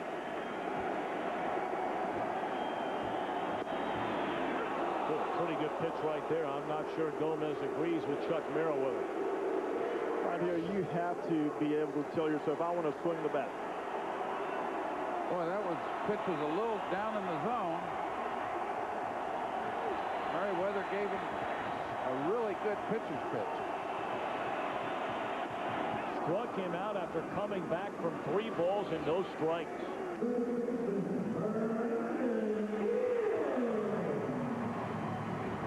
Haren takes a look at this. Repeating pitches, location very similar. Now this one ran in on him instead of running away and down.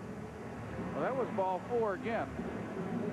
I guess when the umpire expands the strike zone a little bit, makes that hitter chase a questionable strike.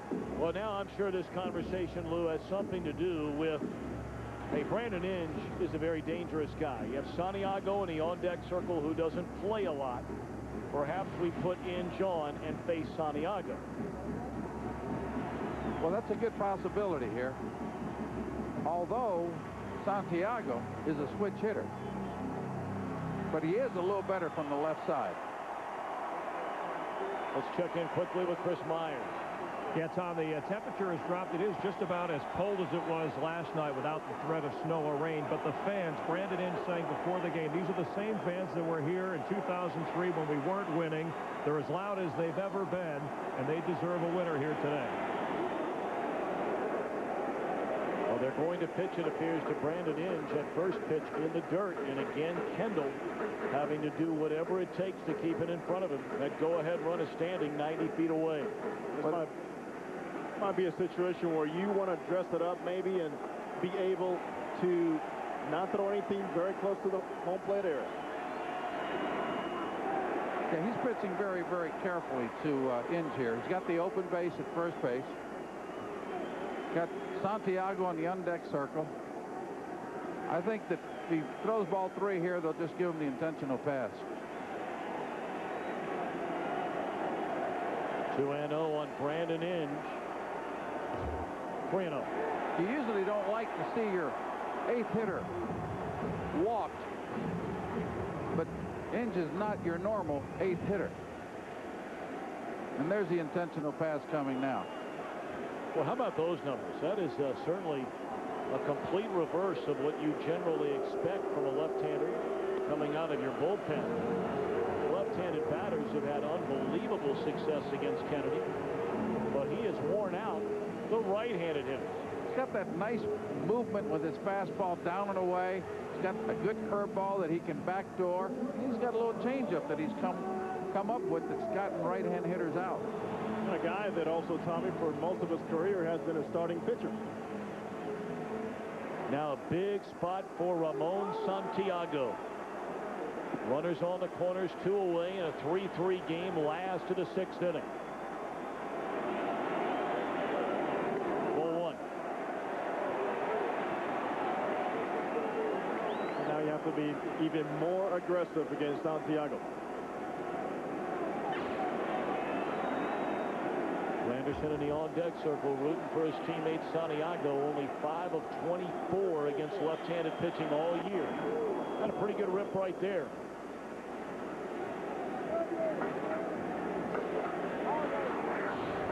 Here's a fastball. He's right down the middle of the plate. And you're right. Santiago had a nice aggressive swing. He just fouled it off. 1-1 pitch. The outside edge, 2-1.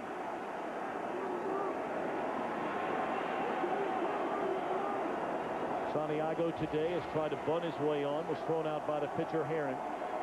And then he bounced out to the second baseman, but it advanced Brandon Inge from second to third in the 5th.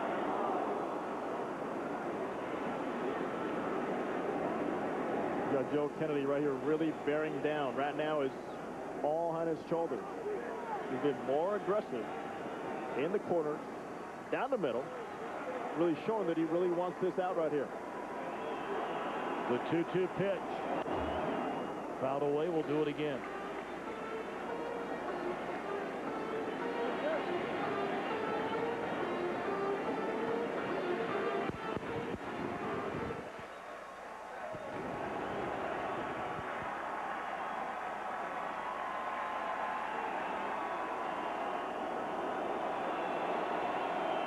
In a third, Inge at first, and another foul ball. Pretty good battle here.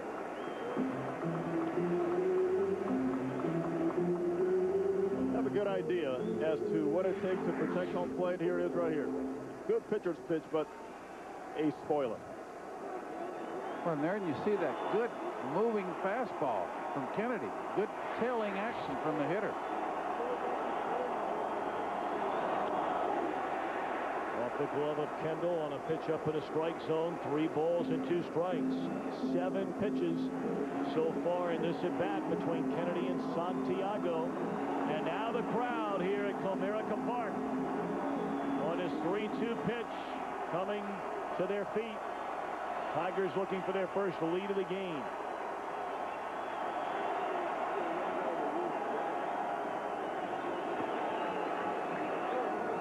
Now the question is, do we want Swisher holding the guy at first base? No reason to, right? No reason to. You got to protect that hole over there the best way you can. Fly ball in the left field is playable for Jay Payton. And that will end the inning. Ordonez ties the game with a leadoff home run. We're back after a break from your local park. As we move to the top half of the 7th inning, game 4 of this American League Championship Series. 3 runs and 5 hits for the A's, 3 runs and 7 hits for the Tigers. Jeremy Bonderman still on the mound. He'll be facing Scudero, Jimenez, and Kendall. And there is activity in the Detroit bullpen at the first sign of trouble, should there be any, for Bonderman. Ball 1 high. Tommy, there's not a better time for that bottom half of this lineup for the Oakland A's to do something.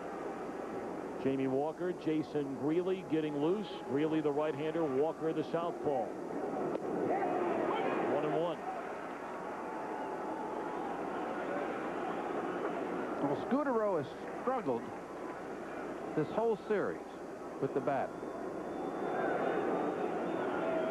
0 for 2 today is Scudero, just 1 of 13 in this league championship series after collecting 4 doubles and 6 RBIs in the 3-game sweep of Minnesota. Well, when you talk about Bailey, this is part of the reason. He's already thinking one way. Pull the ball, not his strength. Really good slider, too, by Bonderman. Came back with the same pitch again, but that one caught the dirt. Okay, Bonderman's been pretty solid here today. There were a couple of points in time where things almost got away from him. In that first inning, he allowed a couple of runs, a walk, a couple of base hits, got a ground ball to get out of the inning, allowed the home run to Payton. On the ground in the hole, Santiago, silky smooth, 1 away.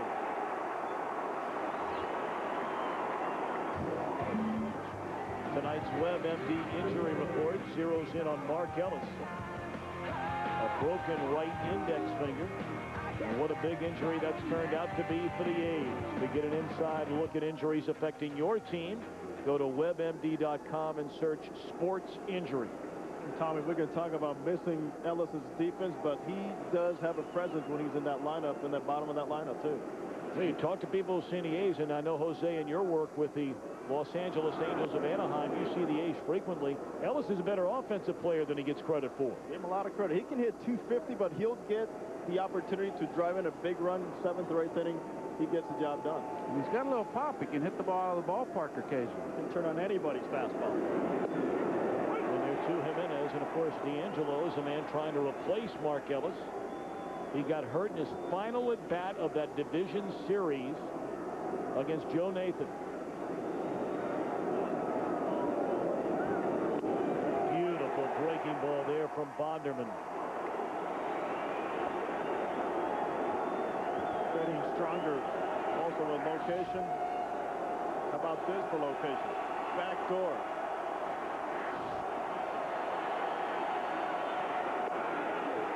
Strike 3 called, a fastball in the inside corner, and Jimenez can't believe it.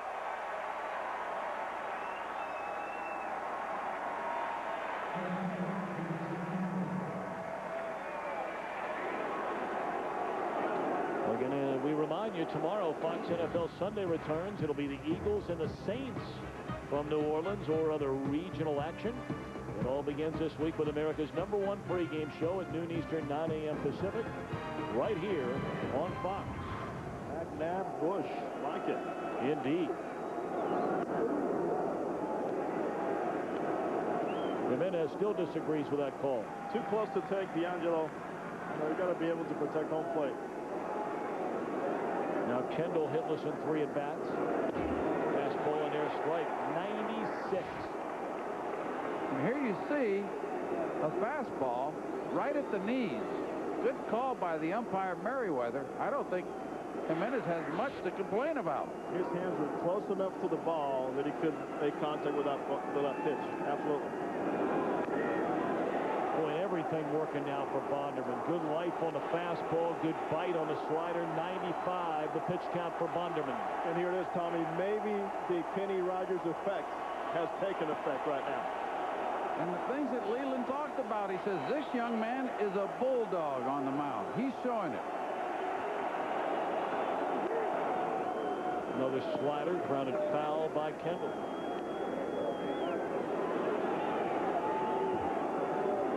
I mean, here we are in the 7th inning. He's still throwing the ball 95, 96 miles an hour.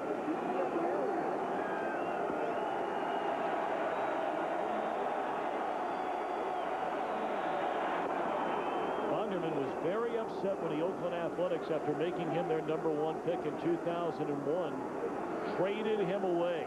And he said, I will make the Athletics pay one day for making that deal. Well, October the 14th, 2006 may very well be that day.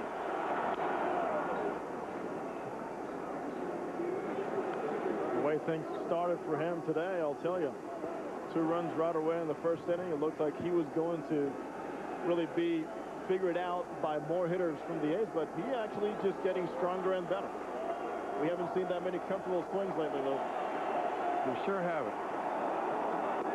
Slider off the outside corner.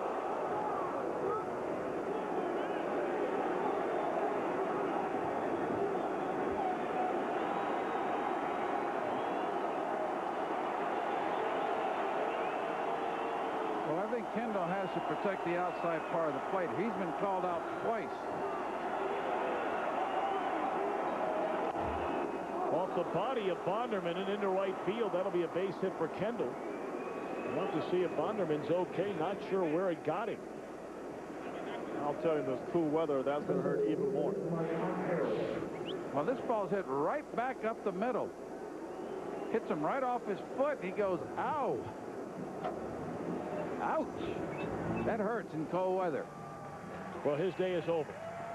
Jim Leland has come out, given the signal for the left-hander Walker to face the left-handed batting Kotze. Bonderman, a huge round of ovation. He has been big time again in the postseason for the Tigers.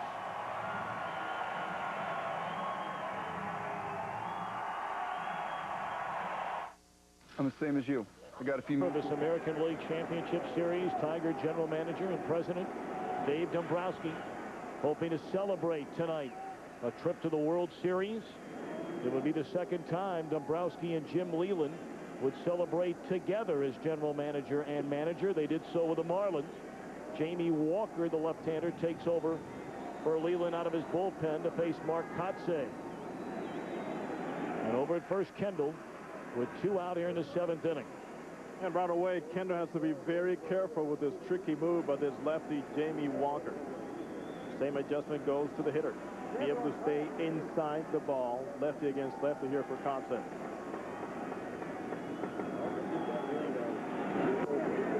Breaking ball in the outside corner. They appeal.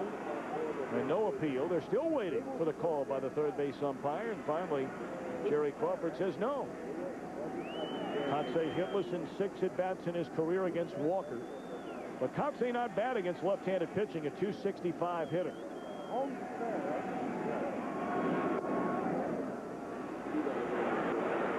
Right now, Tommy, he's making a very valiant effort, Kotze, in staying with that shoulder closed out front, just to be able to reach that swooping slider away. Well, maybe that lefty-lefty advantage goes away on his 2-0 pitch. Let's see. Threw him a fastball, and he takes it right down the middle. Well, Walker's had really nice success against left-handed hitting. I can see where he's tough. He comes over from the first base side and hides the ball pretty well.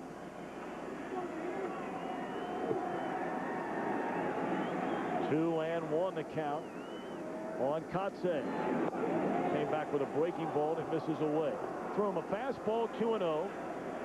Comes back with a breaking ball 2-1. Are you guessing fastball 3-1? Well, he's going to get the fastball here. There's no question with Bradley hitting behind him. But his bread and butter pitch is his slider. Hammered down the right field line, and it is foul. Boy, Kotze jumping all over that pitch. Now, 3-2. He might not get the fastball, but I think he'll get another one just out over the plate a little bit. Just foul. Little English. Look at the body language here. Whoa! Pull. Well, it makes you wonder how he took that 2-0 fastball right down the gut. Let's see, 3-2. Breaking ball, and it swung on and fouled back out of play. Of course, perhaps Kotze's thinking, you know, he hadn't thrown a strike yet in the at-bat, falling behind 2-0. We talked about Bonderman. In the opening inning, gave up 2 runs, 2 hits. The rest of the way, 1 run. That was a solo home run by Peyton. Another dynamite outing by a Detroit starting pitcher. That's been the story of this entire postseason. He just became a strike machine, Tommy. Absolutely. 3-2 pitch. Breaking ball struck him out. The inning is over. Top of the order coming up for the Tigers. Granderson, Monroe, Polanco. Baseball by WebMD. Better information, better health. And by HP. The computer is personal again. Look at the Detroit River. And just across on the other side, the country of Canada. 3-3 game, bottom half of the 7th inning. There's a hum in the crowd right now. They smell something, I'll tell you. And why not? Granderson against Kennedy. Curtis show and bunt, takes a strike, 1-1. Granderson, 1 of 2, has drawn a walk, struck out, and had an RBI double, getting the Tigers on the board after they fell behind in this game 3-0. They got 2 in the 5th and a home run by Ordonez in the 6th to tie it.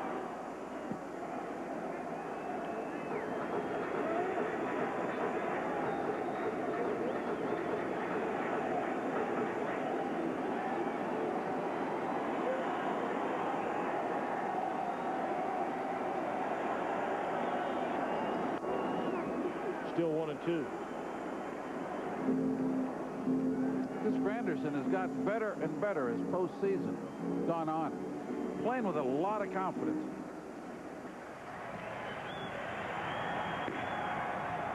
Fernando Rodney getting loose down in the bullpen. Fly ball in the left field. Room out there for Peyton. 1 away. Mark Kotze's at bat. Let's take a look at Jamie Walker and how he was able to neutralize with a fastball. You see the 2 fingers right over the seam, 4-seam fastball. Now his out pitch. Now look at the thumb. That's a big difference with a spinning slider and something you don't see very often against the lefty. Strikeout pitch with the changeup. That's confidence. I wonder how he's changeup too. When you look at Kotze, he looks back at the pitcher and he says, how could you have thrown me that pitch? Now Monroe, who struck out swinging in the 1st, struck out looking in the 3rd, had an RBI double in the left field in the 5th. And of course, Monroe has 3 home runs during this postseason as Kiko Colero is getting loose now in the Oakland bullpen. And at one time during the season, Monroe had more home runs from the 7th inning on than any other player in the American League. They wound up with 28 home runs overall this year. A 3-0 count.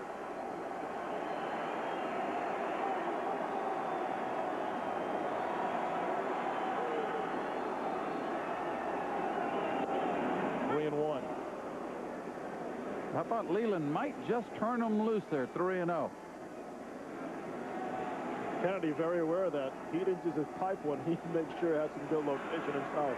Well, he's looking to turn on something here at 3-1. And he does down a left field line. Foul.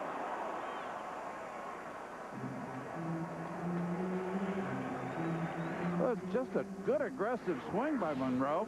Gets out in front of a fastball and rips it. Just foul. He gets a lot of topspin. We saw that on the diving attempt by Hayden in left field in the 5th inning. Ball really hooked away from the outfielder. Payoff pitch. He takes just under the knees, ball 4.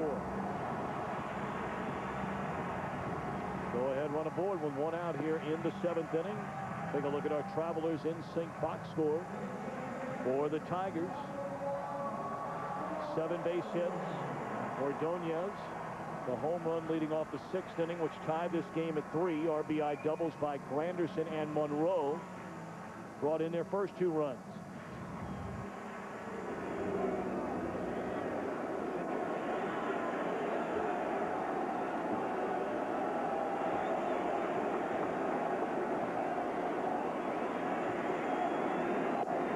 Now Polanco. All right, Lou Piniella, you know, we talked about it earlier, and you thought they'd let Polanco swing the bat. That was with nobody out. Do you start the runner here with 1 out? I think Leland will let Polanco just hit.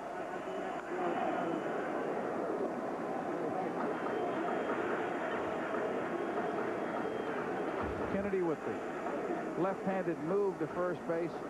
The least thing that you want here now is to have somebody picked off trying to get a jump on a hit-and-run play. It will kill momentum immediately. 0-2 on Polanco. And it's into center field. This will fall a hit. Kotze over to cut it off. So the go-ahead run now stands in scoring position. Polanco, his 2nd hit in 4 at-bats. And Ordonez coming up. 2-strike approach again by Placido Polanco. This pitch got more of the play that Kennedy wanted to, but the one thing that makes Polanco efficient, not short to the ball, right through the strike zone. Well, this is a tough situation for Mota. You got your 4th hitter, Ordonez, coming up, the left-hander out there, the right-hander warming up, and then you got Guillen on deck that swings the bat better from the left side. Well, he's making his move and bringing in the right-hander. So it will be Calero against Ordonez with 2 on and 1 out when we return. Baseman only 1 out. Polanco hit one right on the screws, but right at Jimenez. And the double play ended the inning. Log on today to foxsports.com and check out the Pepsi Complete double play game. Now on for Oakland, who, like Danny Haren, came over in the Mark Mulder deal from the St. Louis Cardinals. Is right-hander Kiko Calero. He's been very sharp in this postseason and has done an outstanding job the last 2 years out of the Oakland bullpen. Yes, he has. He'll give you a lot of innings. About 80% sliders. Everybody knows it, but it's a very tight slider. He'll change speeds on it, and more than anything, he knows how to keep it down. Ordonez in his career is 0 for 3 against Calero. Again, a reminder coming up next from the new Busch Stadium, Game 3 of the National League Championship Series. Joe Buck, Tim McCarver, and Luis Gonzalez standing by. It'll be Steve Traxel against Jeff Suppan. Ordonez with a chance to give Detroit the lead. Ball 1 low and away. Ordonez tied the game just 1 inning ago with a missile down the left field line that cleared the wall. He knows that if he gets a fastball, it's because he's worked a lot of pitches. He knows this slider is coming. And there it is, a strike. This was Ordonez's last at bat.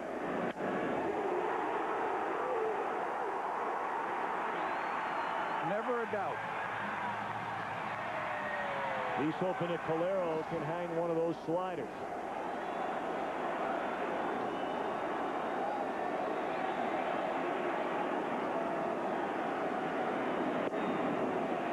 Down and away, 2 balls and a strike on Magglio Ordonez.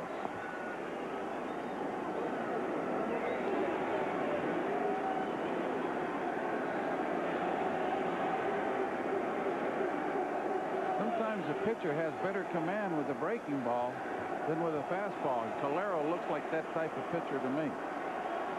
2-1 delivery. Slider down and away, 3 balls and a strike. And does Calero now have to come with a fastball.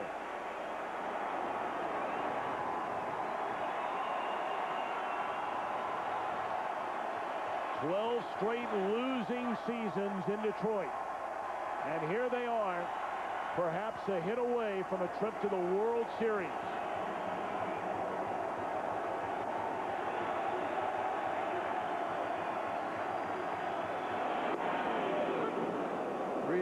Three and one breaking ball. Good one, too. And as Calero, why not? That was basically a get-me-over breaking ball. And Ordonez was taken. I don't think they'll send the runners here, Tommy. I think they'll hold up. Give Guillen a chance if Ordonez doesn't get him in.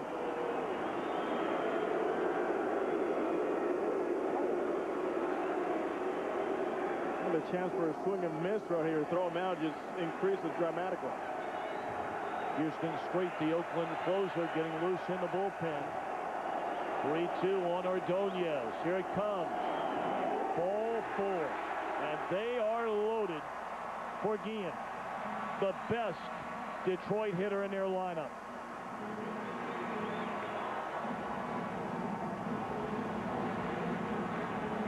Well, Kenny Mota, the Oakland manager's got his closer warmed up. He might as well get him in the ball game. Well, you said it. He must have heard you. Perhaps a season on the line for the A's when we come back.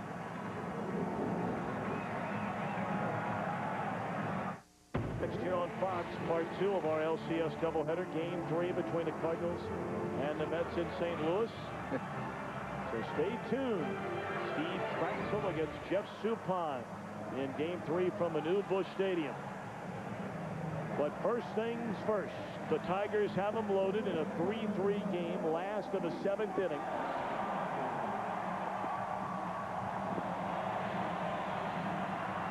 And now on the pitch, the Oakland closer, Houston Street. He'll face Carlos Guillen, who has only seen him one at bat, and Street got him out. Well, Street's job here is to keep that ball down and get Guillen to hit it on the ground and turn a double play and get out of this inning. It's not that many times that you will see a closer in this type of situation, but this is not just any game. Guillen nearly a 400 batter this season with the bases loaded. And he's down a strike. A 95 first pitch fastball from Houston Street. Message is clear. I want the best available arm, a fresh arm out of that bullpen, a guy that I know is going to hold it down to give my offense an opportunity to get a couple of runs and win this ball game. That's the message from Ted Mota right now. We have only seen Street for 1 inning in this league championship series, and the first batter he faced hit a home run against him. That was Curtis Granderson.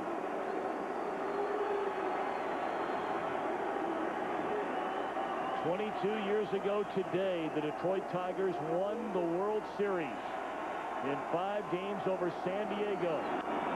On the ground, this could be 2. Chavez, the throw, in time. And Street gets the double play, and we march on to the 8th inning, tied at 3.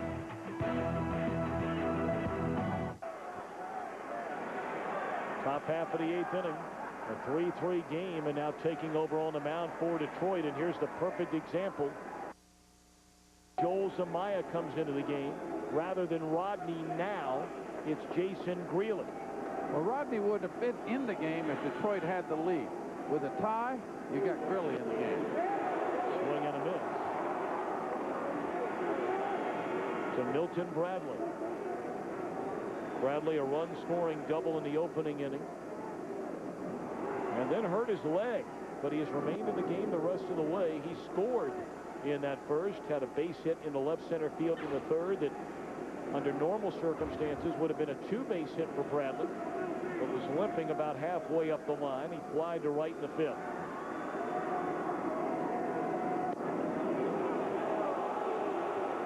Two and one. A nice little cut fastball in on the hitter's hands. Bradley didn't bite.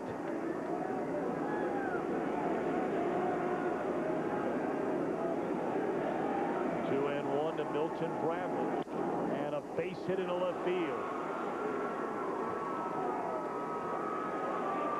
9 hits in this LCS for Bradley. How about the double play which ended the 7th inning? Well, we talked about keeping the ball down and trying to get a double play. You see the catcher, Kendall, right on the outside corner.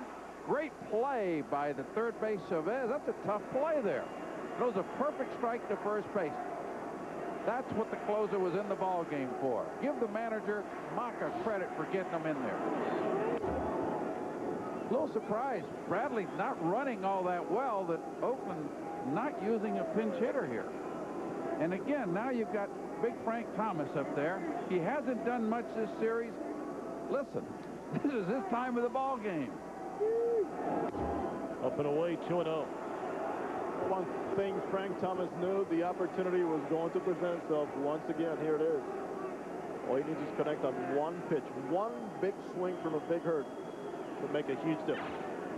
Thomas 0 for 2 in the game today has drawn a walk. He is 0 for 12 in this league championship series. He takes Lowe 3-0 and Rodriguez to the mound. It was like, I almost want to see him let it fly. Just let it fly, man. Swing as hard as you can, see what happens. I don't think he'll be swinging here 3-0, but on that 3-1 pitch, I couldn't agree with you more, Jose. And what a big difference that double play makes. You've got Gurley on the mound instead of Rodney. You get ahead in the ball game, your setup guys in the ball game. 3-0 to Thomas. And he does take a strike right down the middle. But now Frank Thomas. The left foot in, the right foot in. A 3-1 count. Looking for his first hit of this league championship series. Instead, it's a double play ball. And Thomas still hitless in the series.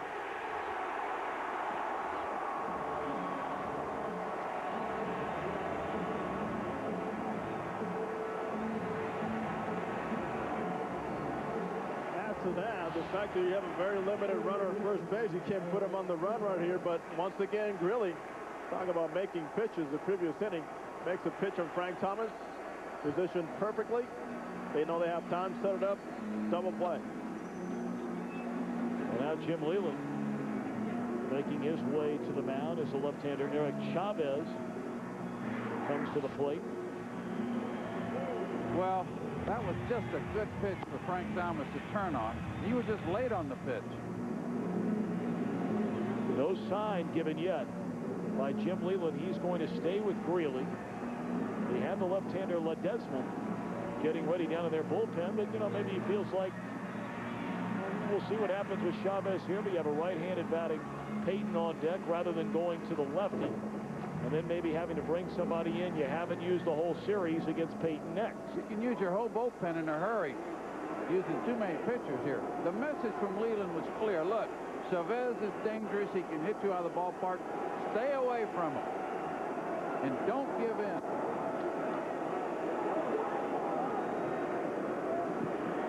Chavez today 1 for 3 and an RBI double in the first inning.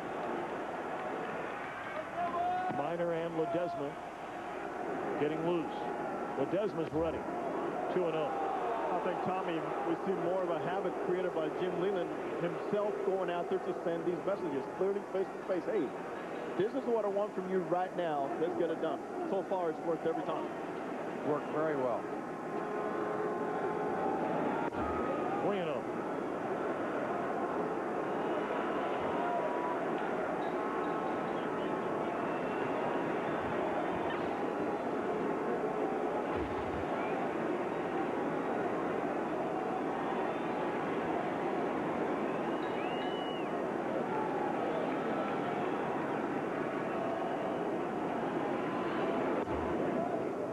Pitch walk to Chavez, so it will be the right-hander Greeley now to face Jay Payton.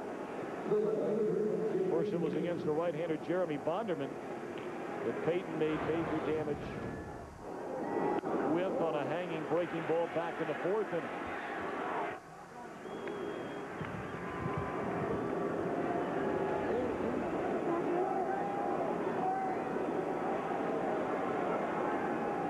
Titus Payton's only hit in 3 at-bats today.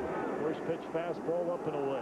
Boy, this lack of speed has really handicapped Oakland in this series. They're not getting the big hits, and they're not making things happen. And that's one of the reasons that Detroit pitching is dominating. Even looking at the lead taken by Eric Chavez at first base, very conservative lead. Well, you have to admire everything the Oakland Athletics have been able to do through this run of Sandy Alderson. Of course, he had the big boppers back in the Tony La Russa era. But here, Billy Beane more recently. But at the end of the day, their style of play, their lack of speed, their failure to play small ball, the ability to play small ball, another season, will that lack of execution, or even having that in your hip pocket to pull out from time to time, will it cost him in the postseason? That now is shown around the first 7 innings of this ballgame, 7 2/3.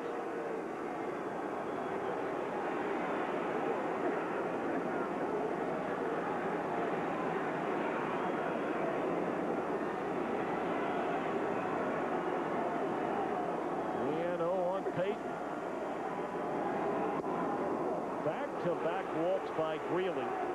And now Swisher will come to the plate. And we'll see what Jim Leyland elects to do here.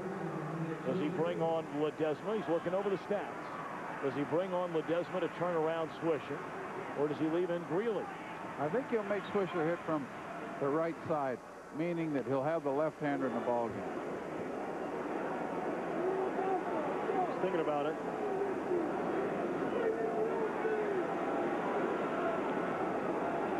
Well, he's going to let him pitch. He's got his foot on the top step, but he's going to let him stay in the ballgame. Well, perhaps he's seen good stuff from Greeley so far. Gives him confidence in the situation. Well, he's thrown 9 straight balls. Struggling with his command. He's 3-1 on Big Frank Thomas.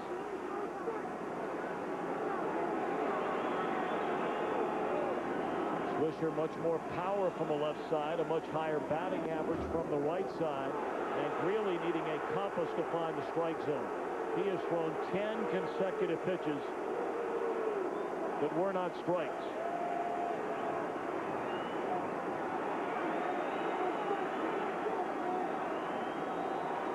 "27 of Swisher's 35 home runs came as a left-handed batter."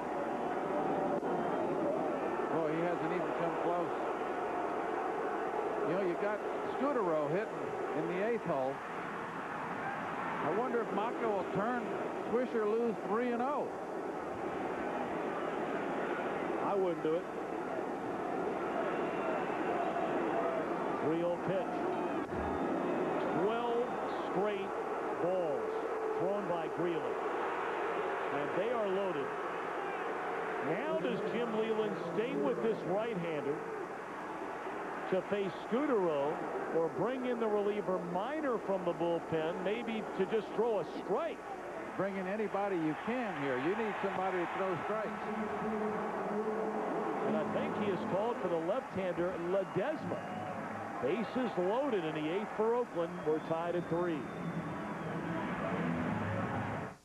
Wednesday, November 1st. Ask yourself one question. Jeremy Bonderman gave up 2 runs in the first inning. Wound up pitching into the 7th, allowing a total of 3 runs. The A's jumped in front 3-0.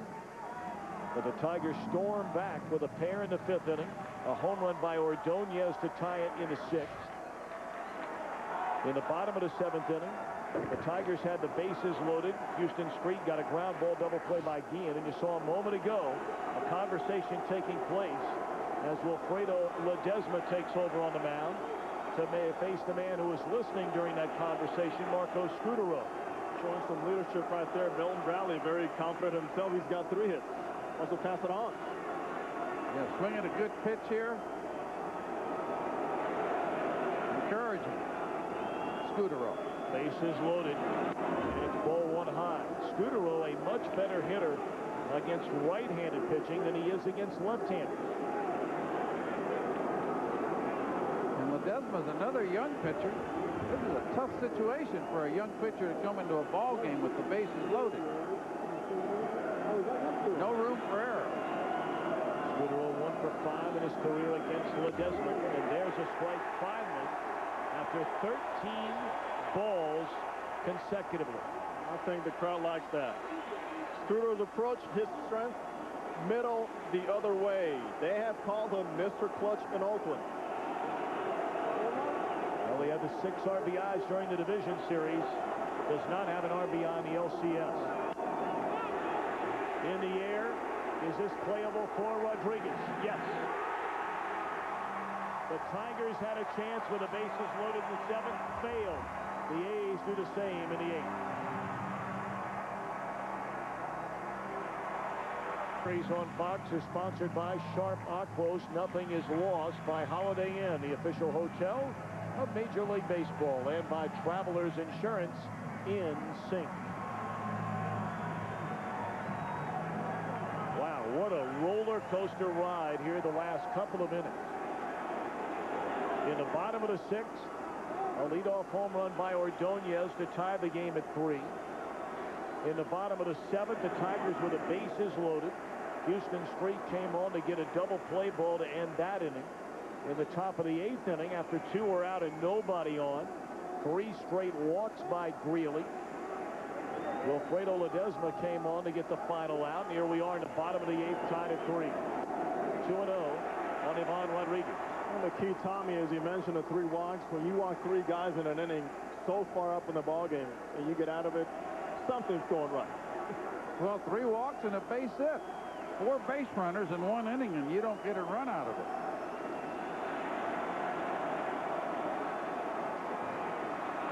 Two and 0 to Rodriguez. Swings and fouls it out of play.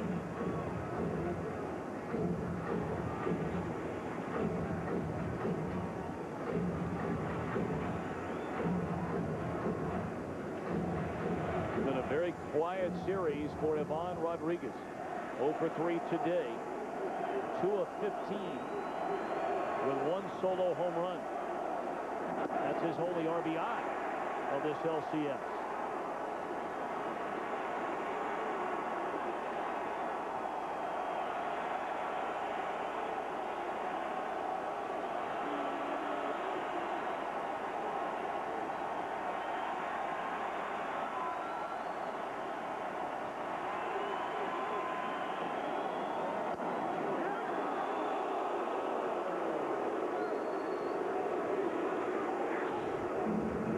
Somebody from going to first base, run that fastball right in there.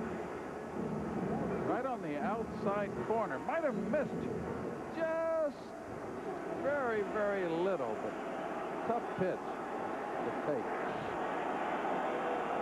3-2 on Pudge Rodriguez. Did he go around the appeal? Yes, sir, says Gary Cederstrom. And Pudge knew it.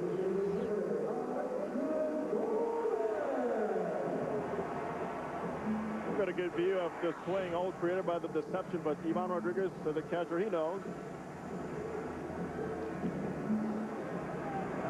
Back across the plane, and he's out of there. 1-2 yeah, far. he tries to hold up, but he just can't do it. He got upset at himself. He knew it, ball 4. Big hack on the first pitch by Alexis Gomez. He was trying to make it a 4-3 game with that swing. How much is Gene Leland willing here, Tommy, to have Gomez run into another one? Well, Gomez today, 1 hit in 3 at-bats. And a single back in the 2nd inning. Off the corner, 1-1. Let's go back to that final out a moment ago in the Oakland top half of the 8th. Just a good pitch. Just the pitcher, Ledesma, overpowered Scudero. 1-2. It was nothing fancy. It was just a power fastball. Hit it. And shortstop just didn't get it done. Right in the zone where it looks good to the hitter, but you put a little extra zip on it, just a couple miles an hour more, and you can't catch up with it. Well, Ledesma's got good hop on his fastball and good velocity, no question. 1-2 to Gomez. He's gone swinging. Back-to-back strikeouts for Houston Street.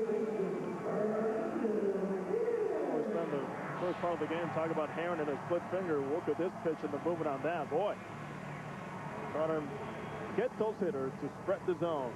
That's the best defense right now for Houston Street.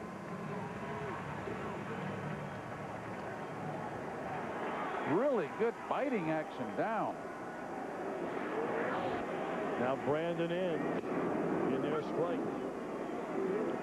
Street is very stingy with a home run ball. Now, granted, he gave up a home run to the first batter he faced in this LCS, but he only allowed 4 of them in better than 70 innings during the regular season.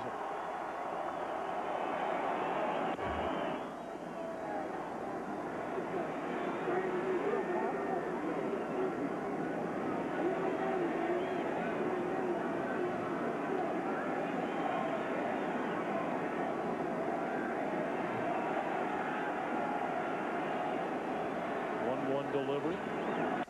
Broken back by Street. But the shortstop Scudero is there. Close play, but the inning is over. The Oakland closer nails him down 1-2-3. We will go into the ninth in a 3-3 game. Against the left-hander Wilfredo Ledesma to begin the top of the ninth inning in a 3-3 game. A good matchup for Ken Mota. Kelty wears out left-handed pitching. He's a switch hitter, but batting right-handed. A .325 batter with 7 of his 8 home runs. And he pops it up. Ian battling this one. So the shortstop by trade stays with it, playing first tonight again for the injured Sean Casey. This more to see moment presented by Sharp Aquos Liquid Crystal Television. The double play in a 3-3 game off the bat of Ian against Houston Street to end the 7th inning.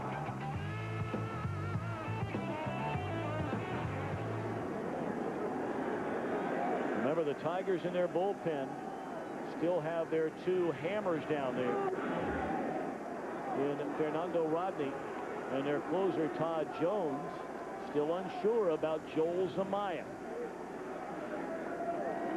Zamaya has not pitched since game 1 with tendinitis in his right wrist, his right forearm. And Jim Leland told us before the game he had not seen Zamaya yet. He was significantly better yesterday, although he said he was not going to pitch him yesterday and wasn't sure about today. If I were the catcher, Kendall, I would be taken here. He does a strike. Well, right now, Houston Street has given this offense every opportunity to say, hey, you know what? I'm your best offense right now by shutting the Tigers down. We saw it. Big plays, big outs, keeping the ball down. And Lou, we can look at contagious swings and at-bats and everything, but sometimes that guy on the mound is sending the clearest message. Exactly. Street's giving this Oakland offense a chance. And that get right back in it. Drilled into left center field. Over to cut it off is Monroe. And that'll be a 1-out single for Jason Kendall, representing the go-ahead run here in the ninth.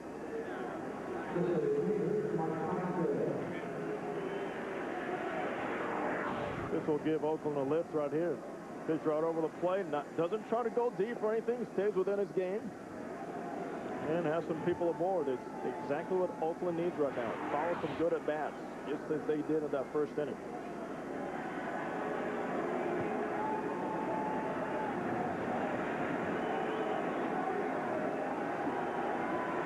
Now lefty against lefty. We brought up earlier, Kotze against left-handed pitching. A .265 batter. He hangs in there pretty well.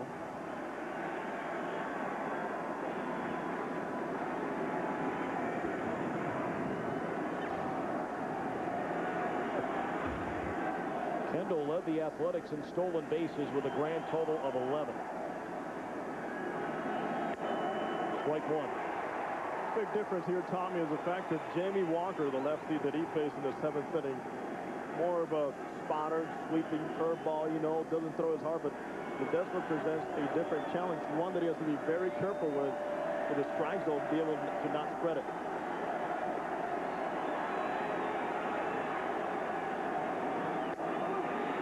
Fastball up and away to even the count on Kotze, and 1 ball and 1 strike. Well, Ledesma is the type of pitcher that's not going to fool you very much. He's going to come right after you.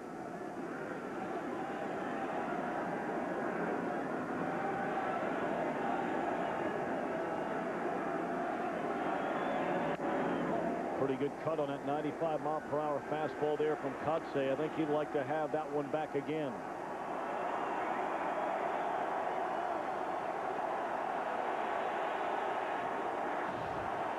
Right on the pitch once again. Too much of the plate. That ball was centered perfectly to hit.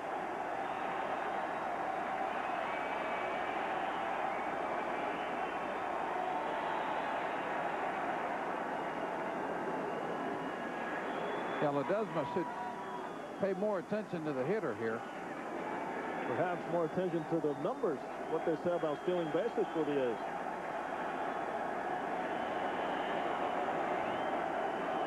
One and two on Mark Chavez.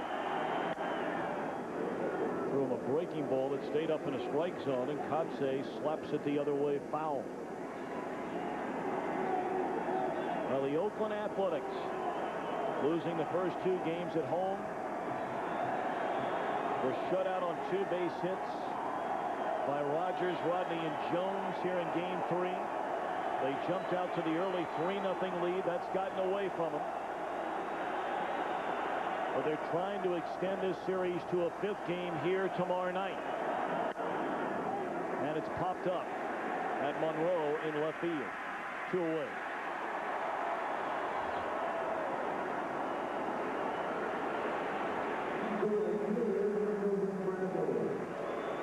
Well, Bradley coming up has been Oakland's best hitter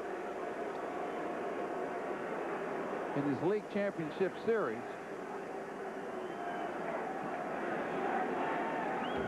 Let's see if he can get Big Frank back up there. Give him one more opportunity. And the biggest change right now for Milton Bradley is he will come up to hit from the right side. He has had a nice approach all night, going the other way, up the middle the other way when he's been hitting from the left side. Bradley a better batting average against left-handed pitching when batting from this right side. And you see monster numbers for Bradley against Ledesma. 4 hits and 6 at-bats with 2 home runs. Well, he took them deep the other day in Oakland.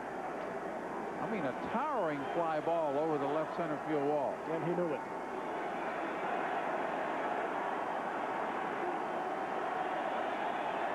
That was in the 7th inning of Game 2. Fastball up and away.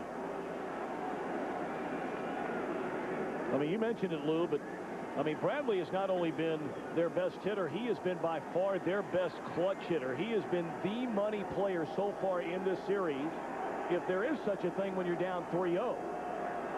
But he has been the right guy at the right spot. Not this time. Fly ball into right field. Ordonez with room, and that will end the inning. Granderson due up second. He home missing a 2-run home run the other way. That is a great approach to hitting. He thought he had it. Magglio, in fact, thought he had it, but look at the difference right there, Lou, where he made contact. Right out in front where he's supposed to. Stayed right on the pitch. And you know what? If he'd have hit that ball another 15 or 20 feet to the right field line, that ball there finds the seat. Yep. Pitch hitter to start things in the Tigers' 9th inning against Houston Street. Street has thrown 21 pitches so far.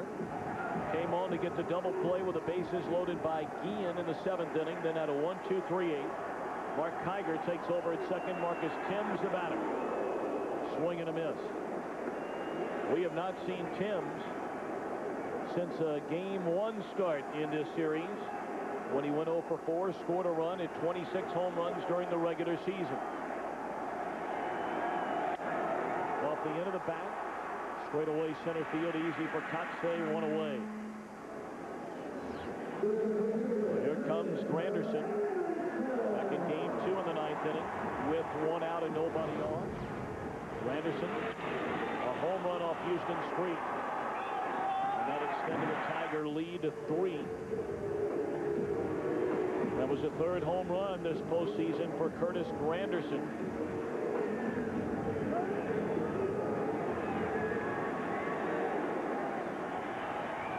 Even the Detroit closer Todd Jones donning the rally cap.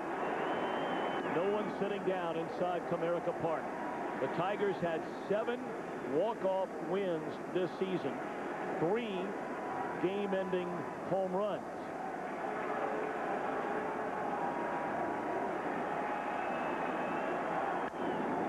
Out on a play, 1-1. Now Street, you saw the note there, 11 times more than an inning. He's faced a total of 5 batters so far to get 6 outs.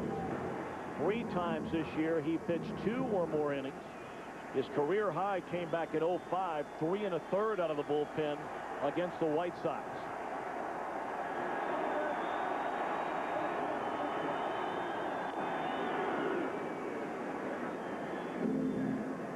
And Tommy, just eliminating the first hitter this inning takes away a lot of the options that Jim Leyland had coming into this inning right now. Obviously, he will be managing differently in this situation that he would have been the 5th inning. Reason is obvious.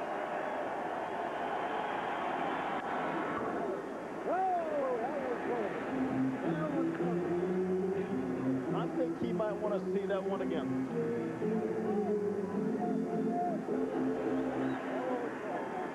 These Detroit Tigers lost a total of 300 games over the last 3 years, over 400 games in the last 4 years.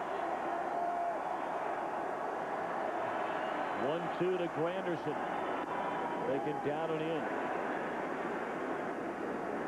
It's been 18 seasons since the Tigers last appeared in the postseason. That was 1987. They won 95 games this year, but got in as the wild card after sporting the best record in either league most of the season. But then they won just 19 of their final 51 games and had to beat the Yankees in the opening round. Now a win away from the World Series.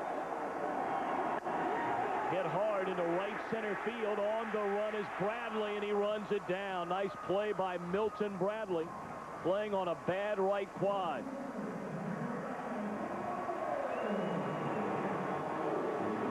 Injury that happened earlier in the ballgame, but here's a swing against solid contact. Well played. I got to give a lot of credit to the A's and their bench and positioning players, but Milton Bradley, bad quad and everything, covering a lot of ground. Tip my hat. And with Granderson's speed, if that ball gets by Bradley, it's off to the races for a 3-bagger. David Dombrowski, the general manager, hoping for a hit. There's strike 1 to Monroe. 1 for 3, an RBI double in the 5th. He walked in the 7th. Well, Detroit's got Monroe up there. He can finish it with 1 swing of the bat. He has 3 home runs in this postseason, 1 in this league championship series. Base hit left center field.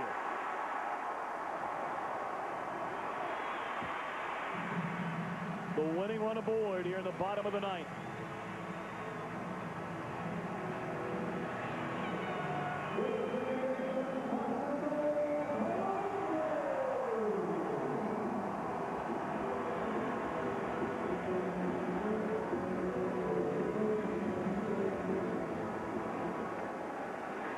Now Polanco, 2 more hits today. Has 8 hits and 16 at-bats in this LCS. Into right center field. Bradley trying to cut it off. He will. And Granderson not going to take a chance of committing that final out at third base. Slams on the brakes. Well, I'll tell you this. If this game ended today, Polanco's my MVP in this series.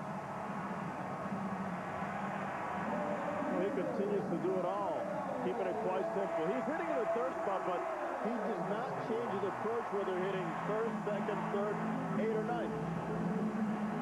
Stays well within himself. Really a good professional player. Now Magglio Ordonez. He tied the game with a home run to left field in the 6th. And now Jason Kendall will come visit the mound Dave Dombrowski, the president, getting one final stretch in, perhaps looking for divine intervention by that pose. Mike Ilitch, the owner. Well, here's where your Oakland outfield has got to cheat just a little bit. They have got to give themselves an opportunity to throw Monroe out at home plate in case of a base hit. And Pate, where he's at right now in left field, I don't think he has that chance. Looks very deep out there. So here we go. Winning run at second base. We're in the bottom of the ninth inning. Ordonez looks at ball one inside. Seemed to me right there, Tommy, he was looking for one pitch, breaking ball away somewhere. Ordonez 0 for 2 in his career against Houston Street. In the air, left field. The Tigers march to the World Series.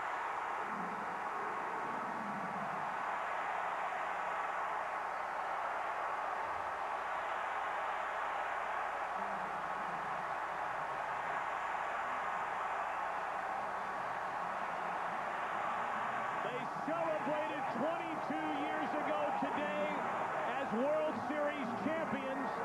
And October the 14th, 2006, the Detroit Tigers are American League champions.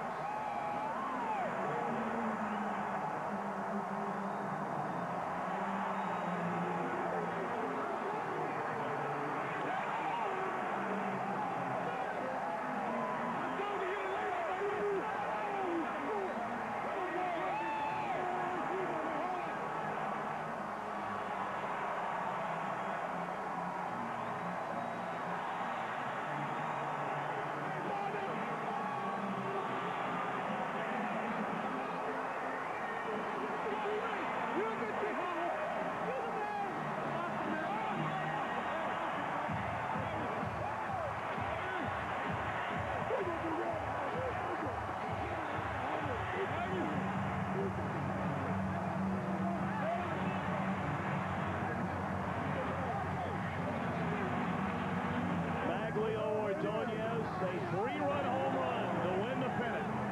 His threat, stay back right to the zone extension and let it fly and take a look at it. No doubt about it. From the crack of the bat, this ball game was over. And what clutch hitting! Not exactly the location that Houston Street wanted. He wanted to run that fastball in more on the hands. Not enough. And Houston knew it when he let it go. As soon as it left the bat, and look at Leland, look at the Tigers. What a great scene here at Comerica Park in Detroit. What a wonderful, wonderful story. The Detroit Tigers, American League champions. Who would have thought, Thom Brenneman, starting the season, that we would be here seeing this in this wonderful city of Detroit? David Dombrowski celebrating. He was the man that brought Jim Leland back to the Tiger family. Leland graduating from Perrysburg, Ohio High School in 1963, signed with the Tigers as a good field and no-hit catcher. Spent 18 years wearing their uniform as a minor league player, as a minor league manager. How sweet must this be for Jim Leland? Let's send it downstairs to Chris Myers.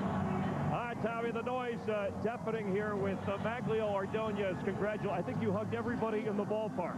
Thank you. It was really exciting. Talk about the pitch, what you were thinking. Obviously, you delivered.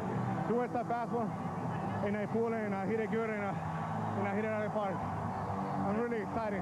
I know you should be. You just asked for a glass of water. Can we get some water for Magglio Ordonez here? I just want to ask you about, there is joy in Mudville because baseball fans everywhere have hope for their teams after the turnaround. What's been the magic for this Tiger team after 12 straight losing years? You're going to the World Series.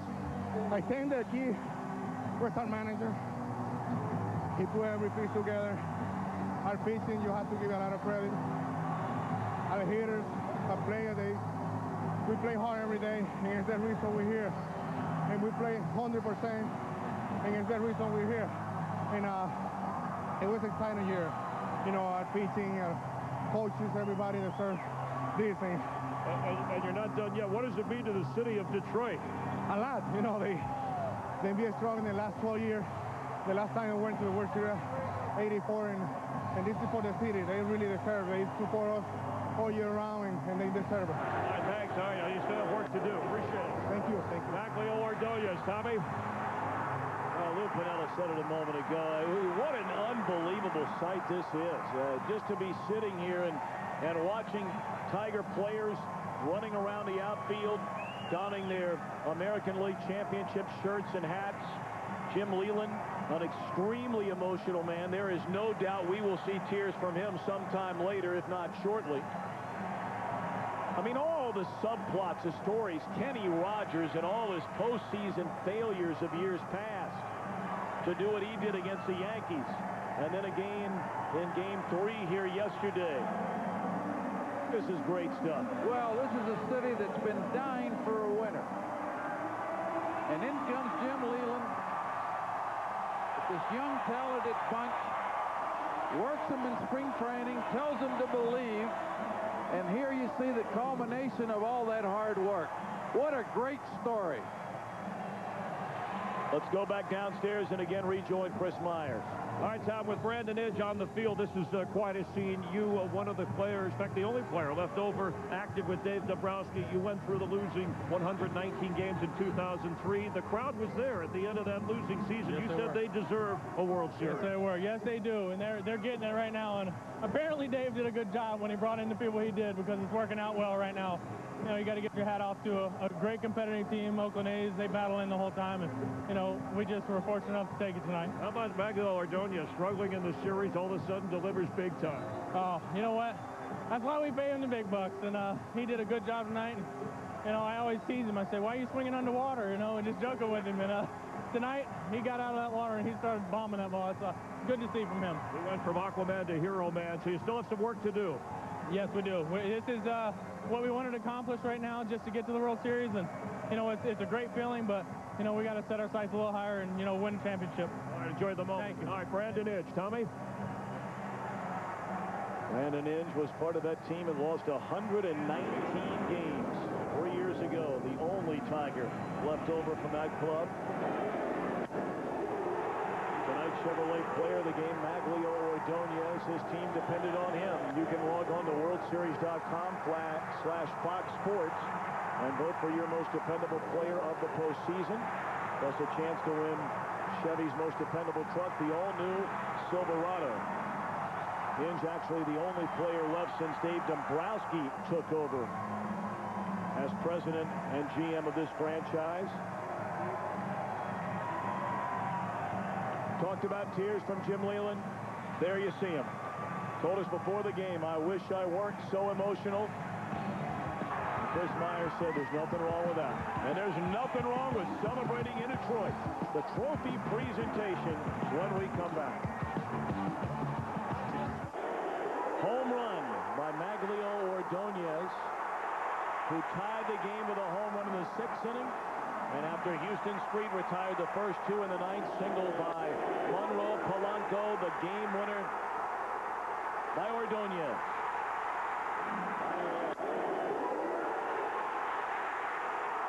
And Dave Dombrowski came here in 2001 after leading the Florida Marlins alongside Jim Leyland to the 97 World Series.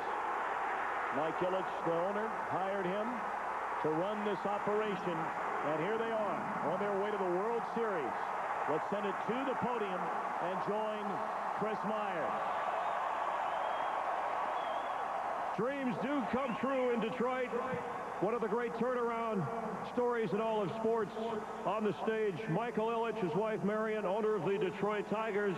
David Dombrowski, president, general manager, CEO, manager Jim Leyland, and presenting the American League trophy, honorary American League president Jackie Autry.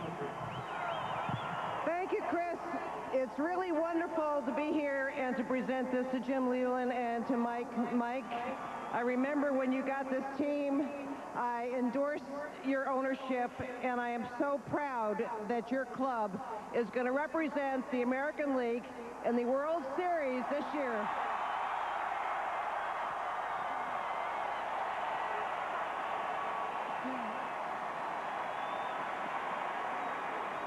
On behalf of Commissioner Bud Selig, I'd like to present the William Harridge American League Championship Trophy to Jim Lelich and Mike Ilitch.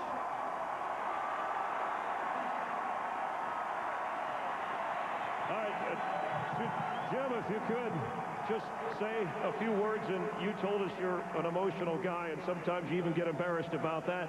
This is no moment to be embarrassed. You should be very proud. Congratulations. Well, to be honest with you, I'm just extremely happy for Mr. and Mrs. Illich. They've given not only so much to the Tigers, but so much to the community, the city of Detroit. And most importantly, to the fans that have been so patient for the last 13 years. This is yours. Thank you.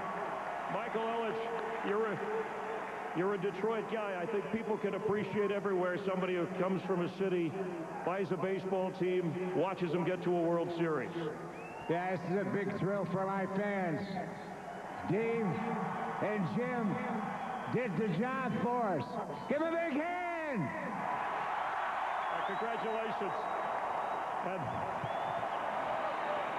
David Dombrowski, President, CEO, General Manager. That's a lot of titles, a lot of responsibility that some people doubted the losing years here. When you wavered, what kept it together for you? A great organization, a lot of support, great people, just a tremendous, from top to bottom, from Mr. I to everybody in the organization, scouts, player development, fans, thank you very much.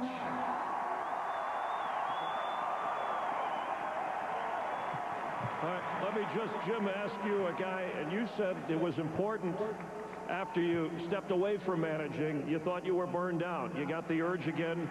One of the reasons you wanted to come here, David Dombrowski, who you won with in Florida, but also this was the organization that gave you a chance when you were a player. It signed you to a contract as a catcher. You spent a lot of years here in the minor leagues working for this organization. Important for you to come back as it means something special to take this organization to the World Series. Well, one thing I knew for sure, being in the organization all those years, 18 consecutive years, and I never made it to the big leagues. It took me a hell of a long time to get here, I can tell you that. But I'm glad I finally made it. You said you didn't want to be Casey Stengel. You wanted to be Yogi Berra, right? You wanted to play. Well, you've done a pretty good job managing, and you still have some work to do. I know you're anxious about that. Well, everybody said that I fulfilled my dream to manage a major league team, and that's crazy. I wanted to be Yogi Berra, the player, not Casey Stengel, the manager. I can tell you that. All right, congratulations, Michael Ilitch, David Dombrowski, Jim Leland. Let's get back to Thom Brenneman. Congratulations to the Detroit Tigers for Lou Piniella, Jose Mota, Chris Myers, and our entire crew here in the American League Championship Series. I'm Thom Brenneman saying so long and thanks so much for joining us. We now send it to Joe Buck, Tim McCarver, and Luis Gonzalez for the National League Championship Series in St. Louis. Mario and Pemba and Rod Allen are at the ballpark, and they join us now from the field. Mario, with the way this game started, it didn't look like this was going to be the Tigers' day, but as you and Rod saw so many times this season, there just seemed to be something magical going on with this team, and wasn't it fitting that the game ended with a Magglio Ordonez walk-off home run? You know, Mickey, it really has been unbelievable here to see what the Tigers are able to do here this afternoon. And I'll tell you what, Rod, it's amazing. We talked about the fact the Tigers needed some offense from their big guns. Magglio Ordonez is unbelievable. He stepped up today in a big way. When you have a game like this and you have this kind of magnitude of playoff atmosphere, possible going to the World Series, they need their big guy to step up. And boy, what a huge hit for Magglio. All right, I want to talk about Jeremy Bonderman because obviously he didn't have his best stuff early. Gave up a couple of runs early. The Tigers had trouble against Dan Haren, but you've got to give Jeremy Bonderman some credit. He kept his team in this game. He's a bulldog, Mario. You know that. One thing about Bonderman, he's going to bring that mid-90s fastball with him. He's going to have that slider. He had a shaky first inning, After that, he just got busy, and what an awesome effort by the entire team. A scene like we haven't seen here in a long time, Mickey. It's unbelievable here at the ballpark. I'll send it back to you. Mario, let me ask you a little bit more, if you can still hear me, about Jeremy Bonderman today. Did you find something strangely comforting in the fact that he fell behind early? Because we've seen him do that so many times this year, only to come back and pitch a very good game. You know, I tell you what, Mick, no, I didn't find any comfort in that at all. I'll be honest with you. I wanted to see the Tigers ride get ahead because that was their recipe for success. But again, you really have to give this guy some credit. He gutted out his outing today and gave his team a chance to win. You know, you also have to give Kenny Rogers some credit. After that very first inning, it was a little shaky for Jeremy. You saw Kenny Rogers sitting next to him on the bench. He was consoling him. He told him to stick with his game plan. Go after these Athletics. Bonderman did that in innings 2 through 6. And at the end of the day, he kept his team in it. They got to win. Well, and guys, pitching against a team that gave up on him with a chance to go to the World Series, I mean, he had to be a little amped up early on. Do you think that factored into his start, Mario? I think so. I think that there's no doubt Jeremy Bonderman wanted to follow what everybody in this rotation had done, because everybody up until Bonderman, including Jeremy in his last start, had pitched some outstanding baseball. But this was a clinching game, and there's no doubt about it. He wanted to do this in front of the fans, Ron. He wanted to pitch an outstanding ball game today. Well, anytime you go to a place like he did early with Oakland, they didn't want him. Billy Bean documented that, but Bonderman stepped up in a huge way today, and Bonderman's just an outstanding talent. He's going to be a Tiger for a long, long time. Mario, you talked about the A's taking their early lead, and you could almost see them starting to get some of their swagger back, but as soon as the Tigers scored and then tied the game, it was as if the A's said, oh no, here we go. Yeah, I got that feeling as well. And the funny thing about this ball game early was when the Oakland Athletics had a couple of quick runs, they did seem to have some of that swagger, Rod, and you thought, this might not be the day. But again, you got to credit the Tigers' rotation and the bullpen for really stopping the bleeding and making this a close ball game. Well, you got to love Jim Leland as well, what he has meant to this ball club all season long. These guys grinded out. When they came to the ballpark today, they weren't talking a whole lot. Jim Leland wasn't talking a whole lot. They had that lunch pail type mentality like they've had all season long. And boy, what a collective effort by everybody involved. I know you guys have a celebratory clubhouse to get into. We'll let you do that. We'll hook back up with you shortly as the celebration continues here on the DSR Tigers Playoff Postgame Show. It is a party. The party is on. Yes, still work to be done, but we are going to enjoy this now. Jim Leland, he is at the podium now. We had a lot of good players. We didn't have a good team, and today I can make the statement that we got a good team, and that's the thing I'm proudest of. Great. Do you have a question? Okay.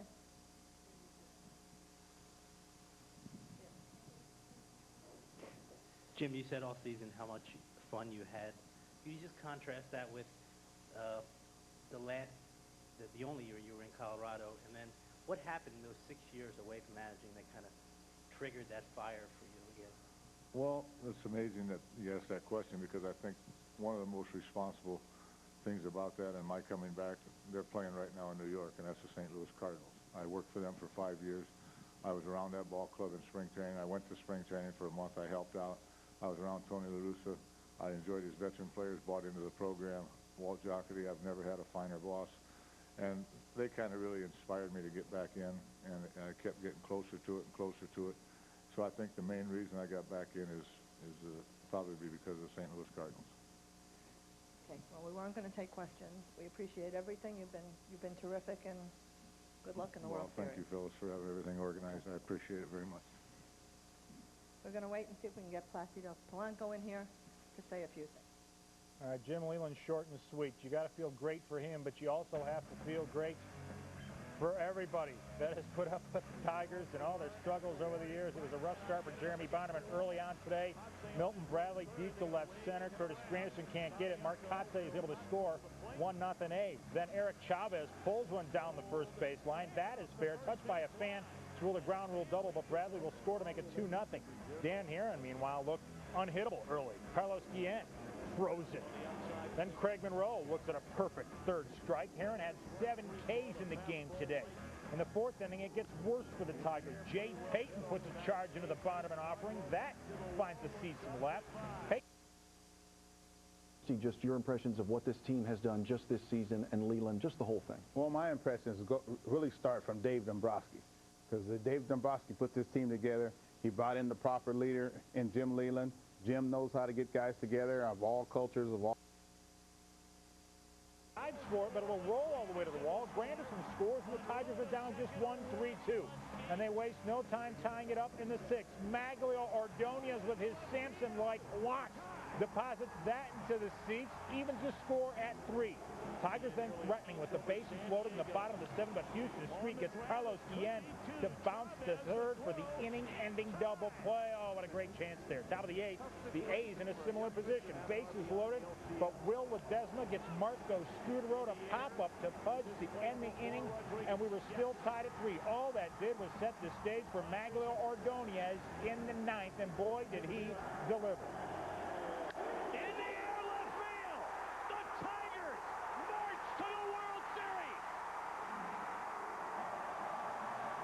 Celebrated 22 years ago today as World Series champions, and October the 14th, 2006, the Detroit Tigers are American League champions. Boy, the middle of that Tigers lineup was a combined 0 for 12 in Game 3. They delivered today. Guillen Ordonez with the Mets, and who do you think they would match up better against? Personally, I think they might match up better against the Mets, I think. Why? Well, the Mets have a great bullpen. Mets have a great offense. They have a good offense. They have good speed. Mets have good speed. But you can never count those Cardinals out, you know, with Tony La Russa over there and with the players that they have, especially if Scott Rowland's out there. If Scott Rowland's out there, that's going to make a major difference. All right, gentlemen, thanks so much. Dusty, good to see you again. Jeff Brantley, as always, from Baseball Tonight. Thanks so much, guys. All right. Thank you. We are just getting started, though, as far as our Major League Baseball coverage is concerned. Again, Mets-Cardinals playing a little bit. Anybody could have expected it this quickly for us, but it's amazing when you get a group of guys that come together and play the game the right way, what we can accomplish. What's the feeling like for you, as long as you played this game of baseball, when you see Magglio Ordonez hit that one out? You know, I wasn't wanting to jump and enjoy until I knew it was over the fence, because you never know. But when it went over, I think everyone here, we're just elated, we're excited. We wanted to make sure we could do this here at home with our fans to see it and all that, because you just can't understand just how much excitement they have given to this field when we're on here. It adds the adrenaline for us, but you just want to reward them for their if you want to say endurance to wait for this many years so we can get to the playoffs like this. So I think we all have a proud moment here. Look around here for me. Nobody is leaving. Did you know Detroit was this kind of sports town? I didn't from the start, but it didn't take me long to figure it out, because it didn't take long for everyone here around in the Detroit area to get behind us. When we started playing like they enjoyed the ability we had, but the way we played the game, they came out quick. But I didn't know, but everybody told me they were there, but it was amazing to see everybody come out. And I can't go anywhere. I bet everybody else the same way. You can't go anywhere without people just acknowledging how proud they are, but what a benefit this is for the city. You were in Bondo's ear pretty good over the course of today's game. How proud are you of him and the way he battled? You know, these are the type of games that define you to a point. The ones that are difficult, that you have to grind your way through, and he has it in him. He has so much in him, so much potential, and he just scratched the surface, but he stayed with it, and he was willing to do the work, and it gave us the chance to do this here, so he's a big part of what happened today. Enjoy the week off. Enjoy the party tonight. I appreciate it. There's Kenny Rogers. Let's bring in Joel Zumaya if we can. Joel Zumaya is a popular figure here in the city of Detroit. All right, well, a lot of the Tigers' success this season was... First of all, let me say congratulations to the New York Yankees and the Oakland Athletics for their seasons that they had. And fortunately, the Detroit Tigers this year will have the pleasure and the honor, I should say, of representing the American League in the World Series, and we're very proud of that. But certainly congratulations to Ken Mota and the Oakland A's. They played it right to the end. They couldn't have done it any more professional, and we were just fortunate we got on a roll, snuck a game in Oakland, and got a little momentum going, and we're fortunate enough to win it. And your team? Well, my team is, I think we, early on in spring training, and we had a lot of good players. It's hard to win even harder to do this, you know. So I think it's just, like I said, it's very special. And I have to thank the hitting coach that really worked hard with me because I was out for a month and a half, and then when I came back, taking extra swings, and Van Slyke did a great job pitching, throwing a lot of BP, and the trainers. I mean, it's just, I can't stop. Everybody. We do have another question in the back. And Placido, can you talk about the frustration that you must have felt when you were injured, and could you imagine this happening, you know, that you would get back and be the MVP in the championship series, or were you wondering, could it happen? Why do you want me to talk about it? We're having fun now. It's a good moment. I don't want to remember that. Okay. But nothing. It was, I know we had a shot to make it to the playoff, and I didn't know if I was going to play again. You know, like I said before, you don't have this opportunity every year, and I wanted to be part of the team. And that one day that I said that I was going to be out for the year is when I had got the cortisone shot, and I don't know if you ever had one before. It really hurts, and you can do anything for like 2-3 days. But after that, you're okay to go, and then nothing. I guess that's why I'm here today. Placido, do you want to say anything to the Spanish-speaking audience? Bueno, nada, que todo esto es para la fanaticada de Detroit. Muchos saludos a mi mamá y a mi papá en Santo Domingo y a todos mis compañeros. Yo creo que nosotros hicimos lo que hicimos fue por la química y lo bien que nos llevamos todo. Y un saludo a todo el mundo. And now will you tell us what you said? Bye, Mom and Dad. And nothing, that we're here because of the chemistry that we have on the team. It's just teamwork, and everybody did what they're supposed to do to win the American League. Great. Last question, Mel. That night, I'm glad he translated that because I had no idea what he said. But he is the American League Championship Series MVP. It's tough to argue with that as you welcome back Mario Mpemba and Rod Allen now. And guys, we knew how valuable Placido Polanco was to the Tigers. We saw it all season long. We saw it when he was out with the injured shoulder. What a playoff he had, Mario. Yeah, he really did, Mick. And I'll tell you what, you're absolutely right. In the month of September, when they didn't have Placido Polanco after he went down late in August in Boston, you could really see this team was struggling offensively. They needed a spark. Polanco came back, and boy, he was heaven sent, believe me. A terrific. What did he bat? 9,000 here in the ALCS. So he's been what the Tigers needed, both defensively and offensively. He's been really the glue of this offense. I'm sure David Dombrowski will tell you one of the best trades he's ever made. Of course, he came to the Tigers last year from the Philadelphia Phillies at the halfway point, quickly solidified that second base position. They thought so much of him, they gave him a 4-year extension on his deal. He's going to be a Tiger for the next 3 years. What a heads-up player, outstanding talent, and deserves to be the most valuable player. Rod, you mentioned Dave Dombrowski. Certainly he knows how to get this done. He did it in Florida with Jim Leland. A lot of the credit for all this has to go to Dave Dombrowski tonight. You know, I've known David Dombrowski for 27 years, Mickey. I saw him in Chicago. I watched him in Montreal. I worked for him in